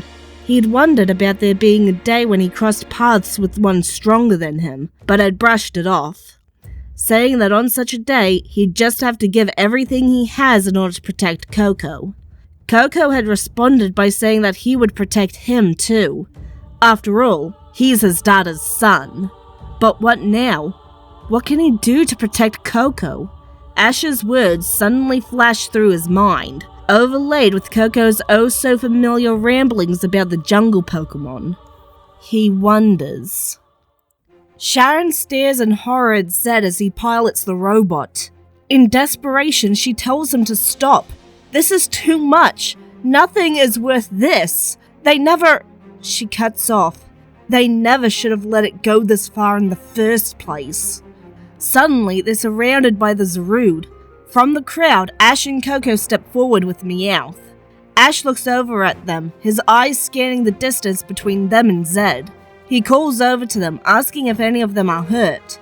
Sharon shakes her head, telling him that they're not yet at least. Nodding, Ash turns back to Zed, Coco on one side and Meowth on the other. The sight of them seems to trigger something in Zed, as he shouts that his course is the correct one. Al's parents made the wrong choice. They're the ones that made the mistake, and they paid for it with their lives. That was their fault, not his. Crumb and Fossa, they decided to suspend operations. And for what? A bunch of Pokemon! They'd been on the verge of achieving their goal, and they decided to throw it all away for these creatures. Pokemon and humans share the same life force, share the same world. How could they possibly think that this was the correct decision? They were fools. Fools that valued beasts over their own kind. They paid for that decision. And now, you, Ash and Al, will pay for yours. Jesse, James, and Porygon sit in Zed's office, looking through files, both paper and digital. So far, they haven't found anything. However, it seems that that's about to change. James tells his teammates that he's found some video logs, dated around the time that the project was originally shut down. Jessie turns to him, positively gleeful as she tells him to play them. The gleeful atmosphere is gone the instant the video begins playing. On the screen, the trio watches Zed goes through a mental breakdown, trashing his office in a fit of rage. He rants about how the project has been suspended indefinitely, despite the power of the spring being able to save countless human lives. He rages against the idea of halting human progression for the sake of some worthless Pokemon. He slowly walks toward the camera, the look in his eyes unhinged as he speaks now only to himself, seeming to have completely forgotten about the camera. If he was in charge, he could prove to everyone that his decision is the correct one, that he's the one in the right. If the molybdenums weren't around, he could prove to everyone that his choice is the right one. Rain had been pouring down that night, the night the molybdenums died. They'd been driving through the jungle at such speeds it would have gotten them pulled over by Officer Jenny had they been in the city. These thoughts had been distant, however. He'd only had one thought in his mind, getting the data that the molybdenums had taken. He shouted across the distance over the sound of rain, roaring engines, and a baby's cries, demanding to know what they'd done with the data. Crumb had told him that they'd erased it to protect the Zarude. It was unacceptable. How could they cripple the project for those things? His foot slammed on the gas, sending the front of his Jeep into the back of the molybdenums'. The force had sent them off the road and into the trench where a river ran. He'd slammed on the brakes the moment he saw them go over. A crash rang out, followed by the glow of fire. He got out of his Jeep and rushed as fast as he could to the wreck. When he arrived, however, Crumb and Fossa were already dead. The Jeep was ablaze, and there was no longer the sound of a crying child. There was, however, a cylinder containing a water sample, proving the existence of the healing spring. This was for the best. This was necessary. They were the ones in the wrong. They were the ones that chose to suspend the project and let countless humans die. They were the ones that chose Pokemon over people. It was their own fault. He was just fixing their mistakes. He would revive the project and finish what they started, no matter the cost. Ash feels like he's going to be sick. He'd had a bad feeling about Zed from the start, but he'd never imagined he was this insane. Zed tells the boys that they were an unexpected but fortunate variable. However, if they insist on standing in his way, he will put them down like the rabid animals they are. Ash glares at Zed as he takes a step forward, telling the man that the only one that's going to be stopped right here and now is him. Zed cackles hysterically. You and what army? As if those words were the trigger, Ash hears his rotophone ping and grins. This one! From the trees surrounding them, figures begin to emerge. 7 humans accompanied by 7 Pokemon. Ash grins at his friends as they all move to stand beside him. Sorrel, Verity, Cross and Gary on one side, Risa, Callahan and Margot on the other. Each of them are accompanied by one Pokemon standing at their side, but Ash knows they all brought a full team of 6. He is surprised that Margot brought Zeraora though. Zed snarls, asking why there are so many worthless humans willing to choose wild beasts of their own kind. Cross scowls at his words, telling Zed that he's the one that's worthless, so blinded by his own desires that he can't even see how far he's fallen. If he thinks that he's the hero here, then they'll be more than happy to give him a reality check. Zed's voice becomes even more hysterical as he proclaims that all they'll be doing is falling and becoming more stepping stones on the path of his vision. He launches one of the robot's arms right at Ash, forcing Gary to tackle him to the ground while everyone else dodges out of the way. Turning to his childhood friend, Gary asks how Ash keeps finding himself in these situations. Ash gives him a flat look and tells him that if he ever figures that out, he'll be sure to let him know. Elsewhere in the jungle, under the roots of a large tree, shelter many of the jungle Pokemon, hiding from both the rain and the destruction that has come to their home. Among them is a little Seedot, being comforted by his nuzzly father. The little Pokemon is looking out at the rain when his attention is suddenly caught by a large black and green monkey Pokemon coming towards them. He's about to shrink back when the Zarude suddenly slips, falling down the little hill that leads to their shelter. Now that he's in clear view, it's obvious that he's hurt. There's also something familiar about him. That's when C.'s eyes catch on the pink and lavender cloth around the Zarude's neck. That's Coco's Dada. Dada looks at the group, clearly trying to hold in a wince of pain as he clutches at his side. Struggling, he manages to sit up as he looks at the group and tells them that he's here to ask for their help. His response is an oranberry to the head from C.'s father, as the grass type snaps at him that he can take his request for help and shove it. The rest of the older Pokemon all give shouts of agreement as Nuzleaf throws another berry at Dada. The Zarude's expression turns pained as he tells them that he knows he has no right to ask for their help, but regardless of anything else, he's Coco's father first and foremost. So, no matter what, he has to do whatever he must to protect his son. Nuzleaf, who had been preparing to throw yet another berry, freezes, along with the rest of the Pokemon. Dada tells them that they're all the friends that Coco is so proud of. He tells them of the long rants that Coco will go on if given half the chance, talking about how Flygon is one of the strongest Pokemon in the jungle, even if he does pick fights a lot. How Ninjask is faster than any Zarude could ever dream to be, and how if Cottony decides to stick together, nothing can break them apart. He knows that the Zarude can't win this fight on their own, but if they work together, they will stand a chance. They can save Coco and their home. So please help him. Zed cackles as the robot's shield blocks another attack from the jungle's defenders. He asks if they really think a handful of novice trainers and some wild Pokemon can really stop him. Margot shouts at him not to count them out just yet before calling for Zeraora to hit him with Plasma Fist. Not far from the little girl, Rissa tells Pikachu and Jolteon to back Zeraora up. Meanwhile, on the other side, Gary tells Blastoise to hit the robot with Hydro Pump, reasoning that maybe the added water will strengthen the attacks from the electric types. Hearing this, Verity turns to her Pip-Plop and Lapras, telling them to pitch in with Water Pulse and Hydro Pump. Zeraora charges forward, their left paw encased in blue electricity, with Pikachu and Jolteon right beside them, while the water types soak the robot with their attacks. Zed strikes out at them, aiming to send the Pokemon flying. They dodge, cutting off the barrage of water, but not stopping the electric types.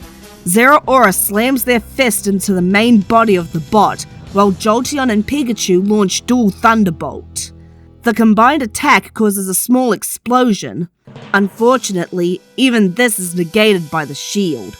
Zed cackles at their failed attempt, almost missing Ash and Coco as they charge at him from behind, with Ash holding his knife and Coco his vines. Ash aims for the joints of one of the robot's legs, aiming to stop it from moving, while Coco moves to wrap his vines around one of the robot's arms, preventing it from attacking. However, at the last second, Zed spots them, smacking Coco away and grabbing Ash. The fighting screeches to a halt as Zed laughs, holding the trapped Ash up for them all to see. Ash turns as best as he can to look at his friends over his shoulder, telling them not to worry about him and to just keep fighting. Zed clicks his tongue, his tone turning almost playful as he tightens the robot's hold on Ash with an Ash gasps as he feels the claw press into his ribs, restricting his breathing and causing him pain. Zed tells the defenders to stand down or watch as Ash is crushed like a pecha berry. Everyone stands in silent horror, unsure of what to do, until a glowing green vine rushes out from the trees, striking the joint where the claw connects. The joint shatters, disconnecting the claw from the rest of the robot and causing it and Ash to fall to the ground. Coco and Meowth rush up to the Raven as he pulls himself out from under the now open claw, asking if he's okay. Ash assures them that he's fine, though he may have a few bruises, before they all look to where the vine had come from. There, standing surrounded by other Pokemon, with 10 glowing vines sprouting from his back and a pink and lavender scarf around his neck, is Dada. One by one, the Zarude begin to get to their feet. Do you hear it? The sound of stomping feet. Coco helps Ash to his feet, and the two stand side by side with Meowth on Ash's other side. Together, they stomp their feet in time with the Pokemon of the jungle. Do you hear it? The many voices. Ash's friends stomp their feet in time with the jungle Pokemon, their Pokemon following their lead and doing the same. All as one, the defenders of the jungle stomp their feet in unison. High above, among the heart tree's roots and branches, the Elder watches on. The Zarude, the jungle Pokemon, the humans and the Pokemon that fight beside them. They are all acting as one. Their hearts are all beating in harmony with a single unified goal: to protect the heart tree, to protect the home of the jungle Pokemon, to protect one another. For the first time since Celebi vanished, it feels like the jungle is truly alive. Zed growls in frustration as he stares at his monitors. How are they still standing against him? How? The jungle's lifeblood! Lift up your voices! With the heart tree! With that call to action, the Pokemon charge, aiming straight for Zed, with Dada leading the pack. Zed swings the robot's undamaged arm at Dada, shouting that he'll crush them himself. However, Dada easily avoids it, instead landing a hammer arm on the robot before jumping away to let Flygon move in with Dragon Breath. He lands next to Coco, Ash, and Meowth, who all look at him with worry over his still injured side. Dada grins at his son, telling him not to worry. After all, it's him. Margot tells her Ditto to support the jungle Pokemon before turning to Zeraora, telling him to help out the Zarude with the scarf. Risa turns to her Pokemon, telling him that they need to help out too.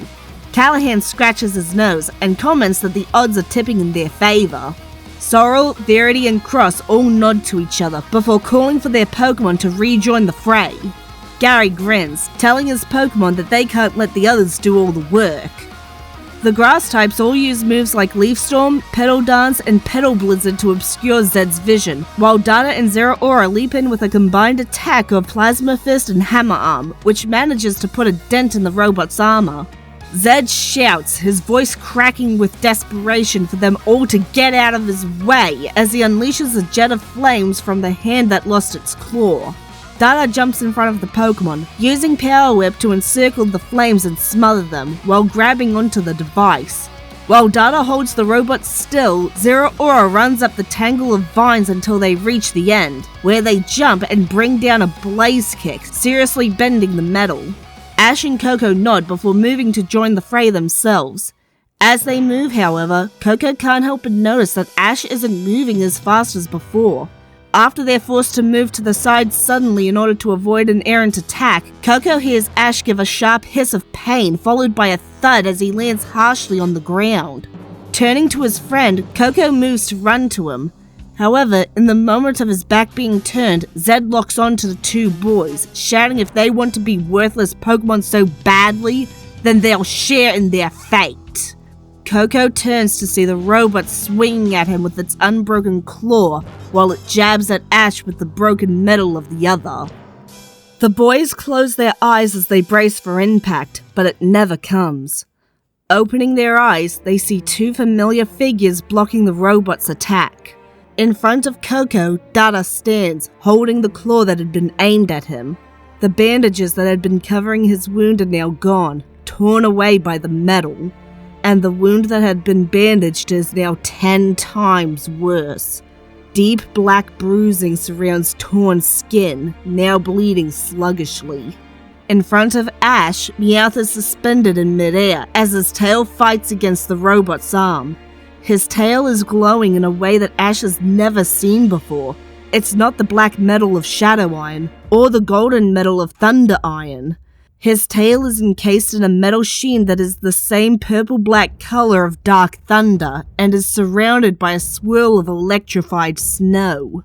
In unison, the two Pokemon let out loud shouts as Dada rips the arm off of the robot and Meowth drives the other into the ground with such force it becomes stuck. With their kids safe, Dada falls to his knees while Meowth falls unconscious. Coco runs to his Dada while Ash forces himself up with a wince before rushing over to Meowth, picking him up. They look behind them as someone calls out Coco's name to see the elder behind them. He tells the boys to move quickly as they need to get them to the spring. The other Zarude move forward along with their human allies in order to protect them. Zed sounds almost gleeful as he says that they don't know when to quit. Turning to Coco, Ash hands Meowth over to him, asking him to take care of him before moving to rejoin the others. Before he can go more than a few steps, however, Dada grabs onto his hand, holding him back. He tells Ash that he's in no state to rejoin the fight right now. He saw how much pain he was in earlier. Zed had done more than just give him a few bruises. He'd be a pretty lousy friend if he just let his friend's kid run into a fight when he's already hurt. Ash's shoulders shake as he asks in a wobbly voice what he's supposed to do then. Before Dada can answer, another familiar voice does first. Sitting up in Coco's arms, Meowth tells Ash to maybe start by taking care of himself and stop giving him reason to worry. Ash rushes over to Meowth, pulling him into his arms and telling him not to do that again. Smiling gently, Meowth pats his head, telling him that he's sorry for worrying him. He assures them all that he's fine, just a little drained. No one Pokemon is really meant to use 4 moves at once. He then jumps out of Ash's arms before pointing a finger at him and telling him, no arguing, they are going with Coco and his father to the healing spring and he is getting his ribs healed. Yes, Pa. When the group arrives at the spring, Coco tells Ash to remove what clothing he's comfortable with, explaining that the area that's hurt will need to be submerged in the water in order to heal. Nodding in understanding, Ash begins to remove his clothes with Meowth's help, wincing all the way. When he's wearing only his boxers and undershirt, they follow the others. Carefully, Ash slides into the water as the Zarude lower Dada in next to him. However, nothing happens. Coco stares at Dada's wound in worry, asking why it's not working. The elder looks up at the heart tree, explaining that when the human attacked the tree, he'd forced all of the water inside of it out in a great rush. It could be that, without that reservoir, the spring's healing powers have been weakened. Coco's eyes fill with tears as he stares down at Dada's wound. He has to do something. If he doesn't, then Dada will. Dada gives a pained grunt as he tells Coco not to worry. There's no need for him to make that face. He tells Coco that he's proud he got to watch him grow up. He's become someone so strong and so kind. Someone that can stand not only for himself but for others. Someone that is able to forge his own path. He's glad that he was able to watch him become who he is today, and that he was able to protect him one last time. Dada's eyes fall closed as Coco cries out to him, begging him not to leave him. Ash and the others watch on helplessly, unable to do anything as Coco rubs at his eyes. Suddenly, Coco pulls his hands away and presses them to Dada's wound, his eyes burning with desperate determination. The elder calls Coco's name questioningly, and Coco tells them that he's going to use Dada's move to heal him. The elder looks away sadly, telling Coco that that's not possible. He's not as rude. He'd heard the truth from Dada himself. Coco shakes his head stubbornly. He's a Zarude. He's his Dada's son, and he's going to save him. He knows he can. He's the only one that possibly can. He's his son. I'm my Dada's son! As soon as the words leave his mouth, a green glow begins to form under Coco's hands. Ash, Meowth, and the Zarude all watch in awe as long tendrils of green energy form near his back, looking like vines and seeming to come from the jungle itself. It fills the whole spring with an ethereal glow as new sprouts grow from the root that they're sitting on, growing at an astonishing speed. Beneath Coco's hands, Dada's wound slowly heals right before his eyes.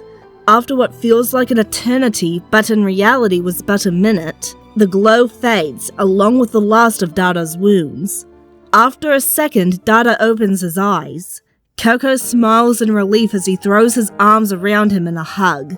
Dada chuckles as he hugs his son back, asking just when he got so stubborn and so strong. Coco gives a wet laugh, reminding the Zarude that he takes after him. The rest of the group watch on with smiles and wet eyes until Ash blinks in surprise and presses a hand to his chest. His ribs don't hurt anymore. Dada chuckles, saying that Coco must have healed him too by mistake. They'll have to work on that. But first, they have some unfinished business to take care of. Zed swings the jagged metal arm at a group of Pokemon, who all dodge quickly out of the way. They've been at this for hours now, and they're all beginning to tire. Margot rushes over to some of the exhausted jungle Pokemon, asking if they're alright. They each give her a reassuring nod before turning back to their enemy. Cross calls out words of encouragement, telling them all to keep it up. They've got to be wearing him down. They just need to keep going. Sharon watches on as the Pokemon and trainers continue to fight, while all she and her colleagues can do is stand by and watch. Just as she is about to fall into despair, the former pilot makes an exclamation of realization. Turning to him, she asks what's wrong. Putting a hand to his head in thought, he tells her that he just remembered that the control system for the robot is on its back. If they smash it, the whole thing shuts down. Hope sparking in her chest, she asks if that's really the case. Upon receiving confirmation, she spins around, about to relay the information to one of the trainers, when something comes flying out of one of the nearby trees right at the robot. Zed throws up the robot's arm to block the projectile, revealing it to be a pocket knife attached to a long vine. Following the vine to its source, he sees Ash and Al standing alongside Meowth and Zarude. How many times am I going to have to kill the same worthless pieces of trash? Zed pulls on the vine attached to the robot's arm, nearly pulling both Ash and Coco over as they hold on to the other end, only to be joined by Meowth and Dada. With a firm grip on the vine, they jump down, using the branch they were standing on as part of a makeshift pulley. Using this, they're almost able to topple the robot onto its side, where it won't be able to get back up. Before they manage it, however, the blade of Ash's knife breaks, leaving most of it stuck in the robot's arm while the rest of it comes flying back to the group from the force of their pulling. The quartet all fall over, having lost their balance from the sudden release of tension. As they pick themselves back up, Ash notices Sharon running over to them. Turning to her, he asks what's wrong and she tells him about the control system for the robot. Thanking her for the information, he passes on the message to Coco and Dada, telling them to aim right for it. Coco asks Ash what he's going to be doing and he grins. He tells his friend that he's going to be doing what he does best, making a nuisance of himself. Zed growls in fury as the horde of Pokemon redouble their efforts against him, Ash and Meowth amongst them. The Raven seems to have said something to the gathered Pokemon, renewing their will to fight. What is it going to take to get rid of them? He swings the weapons that he still has at his disposal wildly, determined to take out as many of them as he can. His original goal of getting to the tree is all but forgotten, overshadowed by the desire to crush these meddlesome pests. His eyes flick between the monitors frantically until his rage-addled mind picks up on something strange. Where is Al and his Zarude? Suddenly, he spots movement from the rear-view monitor and stares as he spots Al and Zarude right behind him. Somehow, both of their fists are glowing with green light as they aim right for him. No, not for him, for the control system. The realization comes too late and he's unable to move out of the way as Al and Zarude both bring their fists down on the panel containing the control system. There's a squeal of metal, then a loud boom as the wires and circuits short out and explode, shutting down the robot and rendering it useless, kicking up a large cloud of smoke and dust. Ash grins as he runs up to Coco and Dada, praising them for their amazing move and wondering what other moves Coco could learn. Chuckling in amusement at Ash's excitement, Dada tells the boys that they'll need to save that for later. Right now, they have business to settle. Nodding in agreement, the four move around to the front of the robot as the smoke and dust dissipate to confront Zed, only to find the cockpit empty. Coco moves away from the robot and sniffs the air.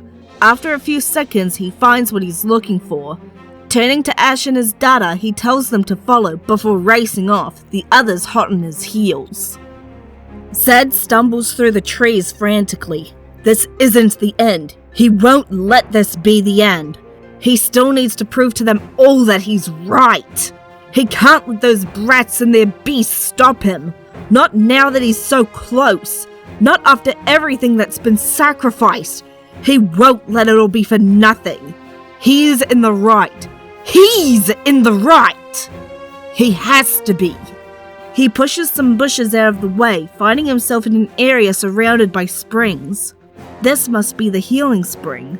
Before he can start trying to think of a way to gather the water and take it with him, there's the sound of snapping branches behind him. Looking over his shoulder, he can spot Al running towards him on all fours, Ash, Meowth, and Zarude not far behind him. Damn it! He hadn't expected them to come after him so quickly.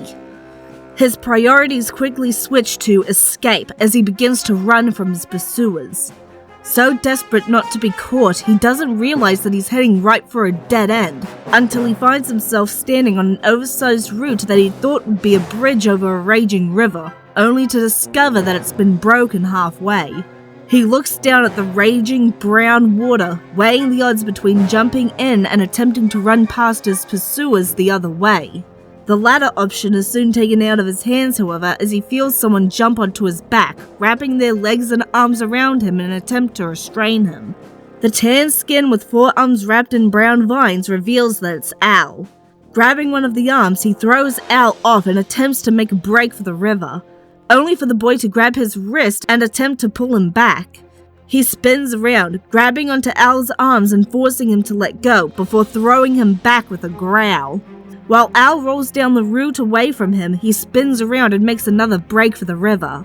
With a great leap, he jumps off the edge of the log, bracing himself for the cold, violent water below, only for his descent to be suddenly stopped as something wraps around his wrist.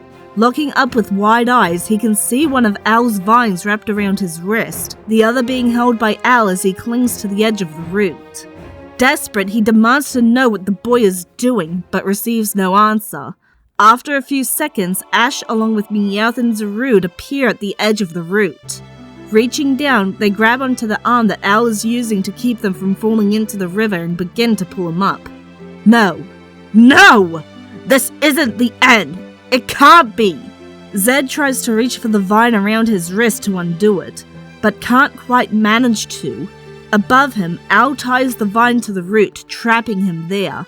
Desperately, he screams Al's name. But the boy simply turns away from him and goes to his friend and the Pokemon that raised him. A few days have passed since Zed had attempted to destroy the Heart Tree. Zed had been taken away by Officer Jenny not long after the whole ordeal had occurred, and now all that is left is to tend to the damage he left behind.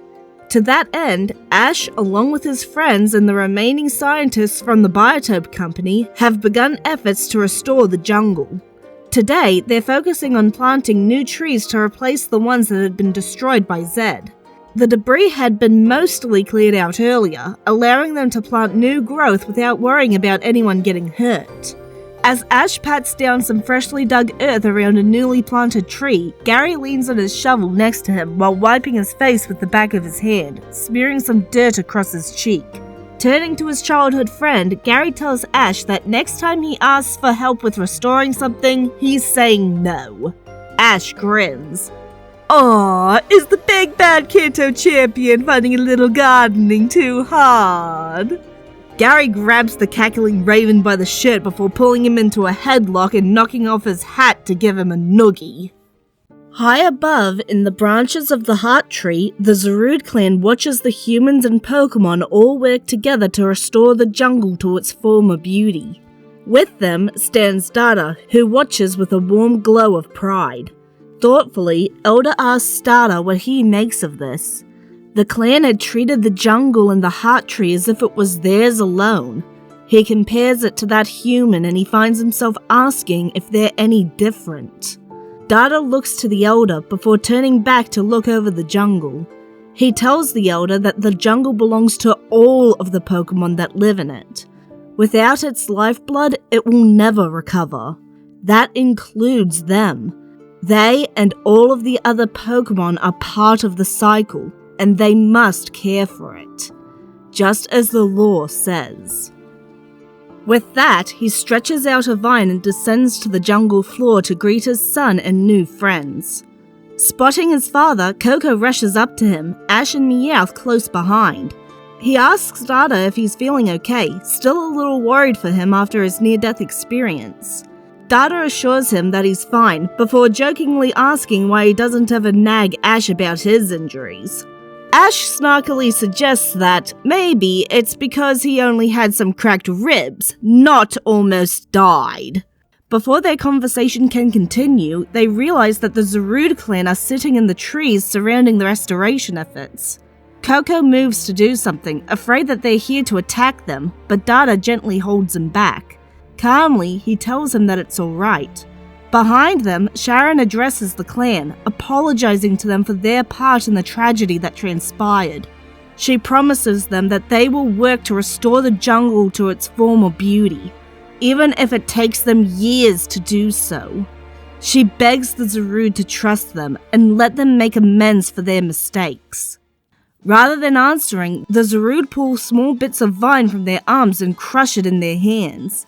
When they open them, tiny fragments of golden light are blown over the field by the breeze. As the fragments settle on the ground, the little sprouts suddenly begin to grow rapidly before their eyes. Ash stares at the sight in astonishment, exclaiming that Coco never told him that they could do that.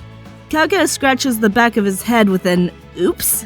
Rolling his eyes, Ash grabs his hand, telling him to come on, they've still got trees to plant. Behind them, the Zarude swing down in order to more directly help with the efforts. The only one that remains in the trees is the Elder, who's watching the two boys as they race off. A little while later finds Coco on his own, patting down the dirt around a new tree, Ash having gone to help Margot with a sprout that was just a little too big for her. Hearing someone walking up behind him, he turns around to see the Elder. Smiling, the old Zarude reaches into his beard and pulls out some golden fragments before sprinkling them over the newly planted tree. In a tone that could be called fond, he wonders if any of them could have guessed, on that day that Dada chose to raise him, that this would be their future. He also wonders what would have happened had Coco and Ash met before now. Would they have reached this outcome sooner? Smiling at Coco, he tells him to look around, to look at what he and his friend have accomplished. Humans and Pokemon working side by side. Not just the friends that Ash called in, but the Pokemon of the jungle and the humans that had originally been seeking the healing spring. He doubts that just one of them could have accomplished all of this alone. Looking down at the boy, the Elder tells him that even if Coco is the only one capable of using moves, they both possess the hearts of both humans and Pokemon. Ash looks out at the scene around him. Humans and Pokemon working side by side, not a Pokeball in sight. It brings a smile to his face. He can't help thinking that it would be wonderful if there were more places where this was the norm. Places where humans and Pokemon could work, play, and live together without the need for Pokeballs. His eyes widen. That's it. That's it! I've got it! I finally figured it out! Figured what out, kiddo? I know what I want to do now! I want to create a place where humans and Pokemon can live side by side without the need for Pokeballs. Meowth mulls this over before smiling. Looking up at his kid, he tells Ash that sounds like a great aspiration. Ash grins before quickly getting to his feet and running off, calling Verity, Sorrel, and Cross's names excitedly. Behind him, Meowth watches him go, a proud smile on his face. Later that day, Dada is looking over his and Coco's berry field. A tree had been toppled by Zed and crashed right through the center of it, destroying all but one of the berry trees they had planted. That single tree has grown several large orange and yellow berries. Several days later, Ash and Meowth stand before Coco and Dada. Coco asks if they're really leaving so soon. Ash nods, explaining that, with the trees growing faster than planned, he wants to get started on his goal as soon as possible. After having spent so long without one, he doesn't want to wait a minute before getting to work on making it a reality. Coco nods in understanding before giving Ash a hug. Ash hugs back, telling him that he's going to miss him. Pulling back, Ash and Meowth wave to Coco and Dada, telling them that they'll come back to visit sometime before turning around and running down the path. Coco watches them go with a contemplative look before turning to Dada, only to find he's not there. Confused, he races off in search of him, finding him at the heart tree with the clan. Calling out to him, he asks why he disappeared like that. Dada tells him that he was talking with the clan and he has news. The elder has offered for both of them to join the clan. The elder nods, stroking his beard as he explains that there's no reason for them to be kept out anymore. Rather than respond to that, Coco tells Dada that he's been thinking. Tilting his head, Dada asks what he's been thinking about. After a moment of hesitation, Coco looks him right in the eyes and tells him that he wants to go with Ash. A place where humans and Pokemon can live side by side, the way he and Ash have done with their families, is something that sounds like a dream come true. He wants to help Ash bring that dream into reality. Dada frowns at Coco, asking if he's kidding, if he's really going to abandon the jungle. Coco shakes his head, telling him that that's not it. He loves humans and Pokemon both, so he wants to help all of them. If there's even the smallest chance that he can help Ash create a place where humans and Pokemon can live and laugh together, like he has with all of the Pokemon in the jungle, then that's a chance he wants to take. Dada's frown deepens as he storms up and gets in Coco's face, demanding just how he intends to do that. He's a Pokemon, a small Zarude, and he intends to carry such a lofty dream with just him and an equally small human boy? Coco fires back, telling him that he's human and Pokemon both, the same as Ash. There are things they can do because of the Pokemon that raised them. Things that only they can do. They share the same dream because they were raised by Pokemon, and they will carry it together. Dada scowls, calling Coco's words ridiculous. He asks if Ash even knows about Coco's decision to join him. He'll be turned down and come running back in tears before he's even left the jungle. Coco snaps back, telling him that he's wrong. Ash would never turn his back on a friend, and they're going to create a place just like their dreams. The father and son stare each other down with bared teeth for several minutes, until Dada turns away. In a calm voice, he tells Coco to do what he wants. Slowly, Coco steps back, telling him that he's sorry. Then, turning on his heel, he tells everyone to take care of his Dada while he runs in the direction of their old nest.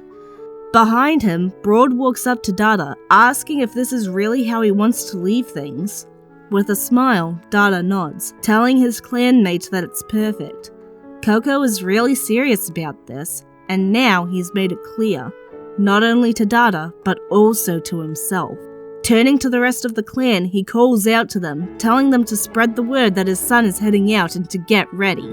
With nods, the Zarude all begin to move, some going to spread the word to the other Pokemon, while others move to do as instructed. Arriving at his old nest, Coco moves a large leaf out of the way to reveal a rucksack made out of leaves and vines. Grabbing the handle, he looks around the place one final time before racing off. It doesn't take him long to catch up to Ash, the Raven having slowed to a walk a while ago. Calling out to his friend, he doesn't notice the tree root until he trips over it. Spotting his friend, Ash rushes over to him, asking if he's okay.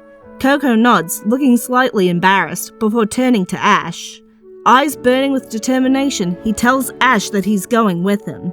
Ash's eyes widen, asking if Coco is sure. At the brunette's nod, Ash grins, practically radiating joy and excitement like a sun. Getting to their feet, they rush over to Coco's bag, where it had come undone, scattering Coco's supplies all over the place. As they gather his things, Coco finds 2 orange and yellow berries. Tears well in his eyes as he takes them into his hands, telling a concerned Ash that he didn't pack these. The sound of rushing water behind them pulls their attention away from the bag and to the heart tree. Looking up, they see a large geyser of water erupting from the top of the towering tree, creating a massive rainbow as the water from the geyser falls down around them like rain. They all stare in awe at the beauty of the sight. As Coco looks up at the tree, it's almost as if he can see Dada sitting in it, together with the Zarude clan and all of Coco's friends from the jungle. They're all waving at him, wishing him luck on his journey. He rubs at his eyes, wiping away the tears before smiling up at the tree, hoping that they can all see him. Then he turns back to his bag, finishing up retying it. With that done, he turns to Ash and Meowth, telling them to come on. Grinning, Ash nods and rushes over to join his friend. Together, the two begin to run down the path to Milia Town, while Meowth lags behind. After watching the two for a moment, he turns back to the tree. In a soft voice, he tells Dada not to worry. Those two are going to be just fine. After all, they're their kids.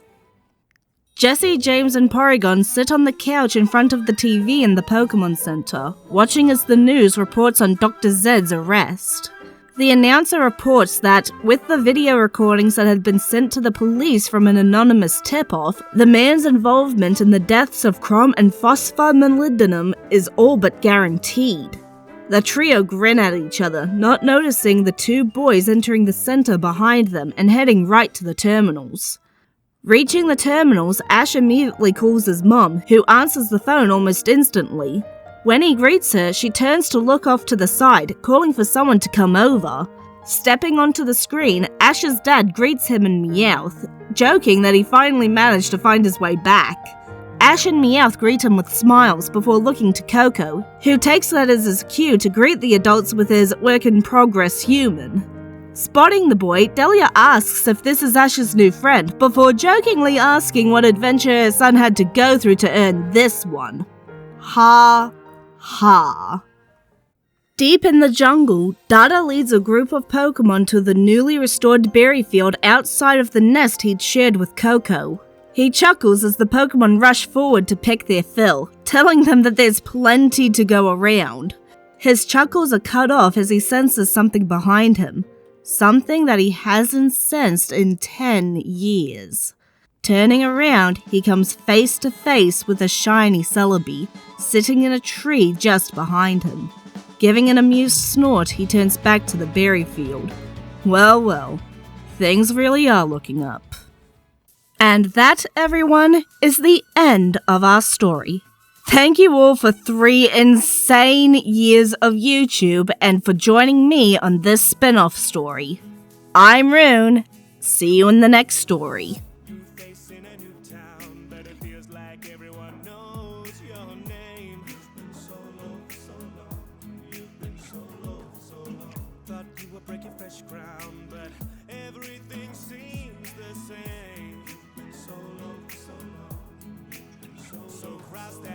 And start anew. I know that it seems hard to do. Swear the world's not half as blue as the one you think you're passing through.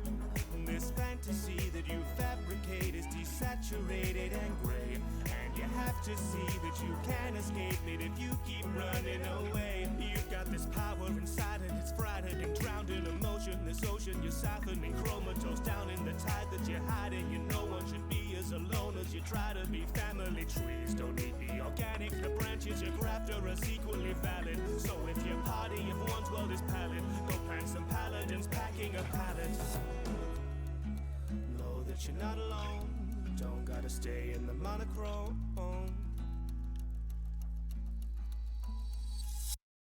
Whenever your life is strange and the pain is too much to go through, know that you can find your haven in those you chose to be close to. 'Cause we'll find the brightest colors when we look inside each other. This life is more vibrant for the ones who find the light to shine through. Shine through. Shine through.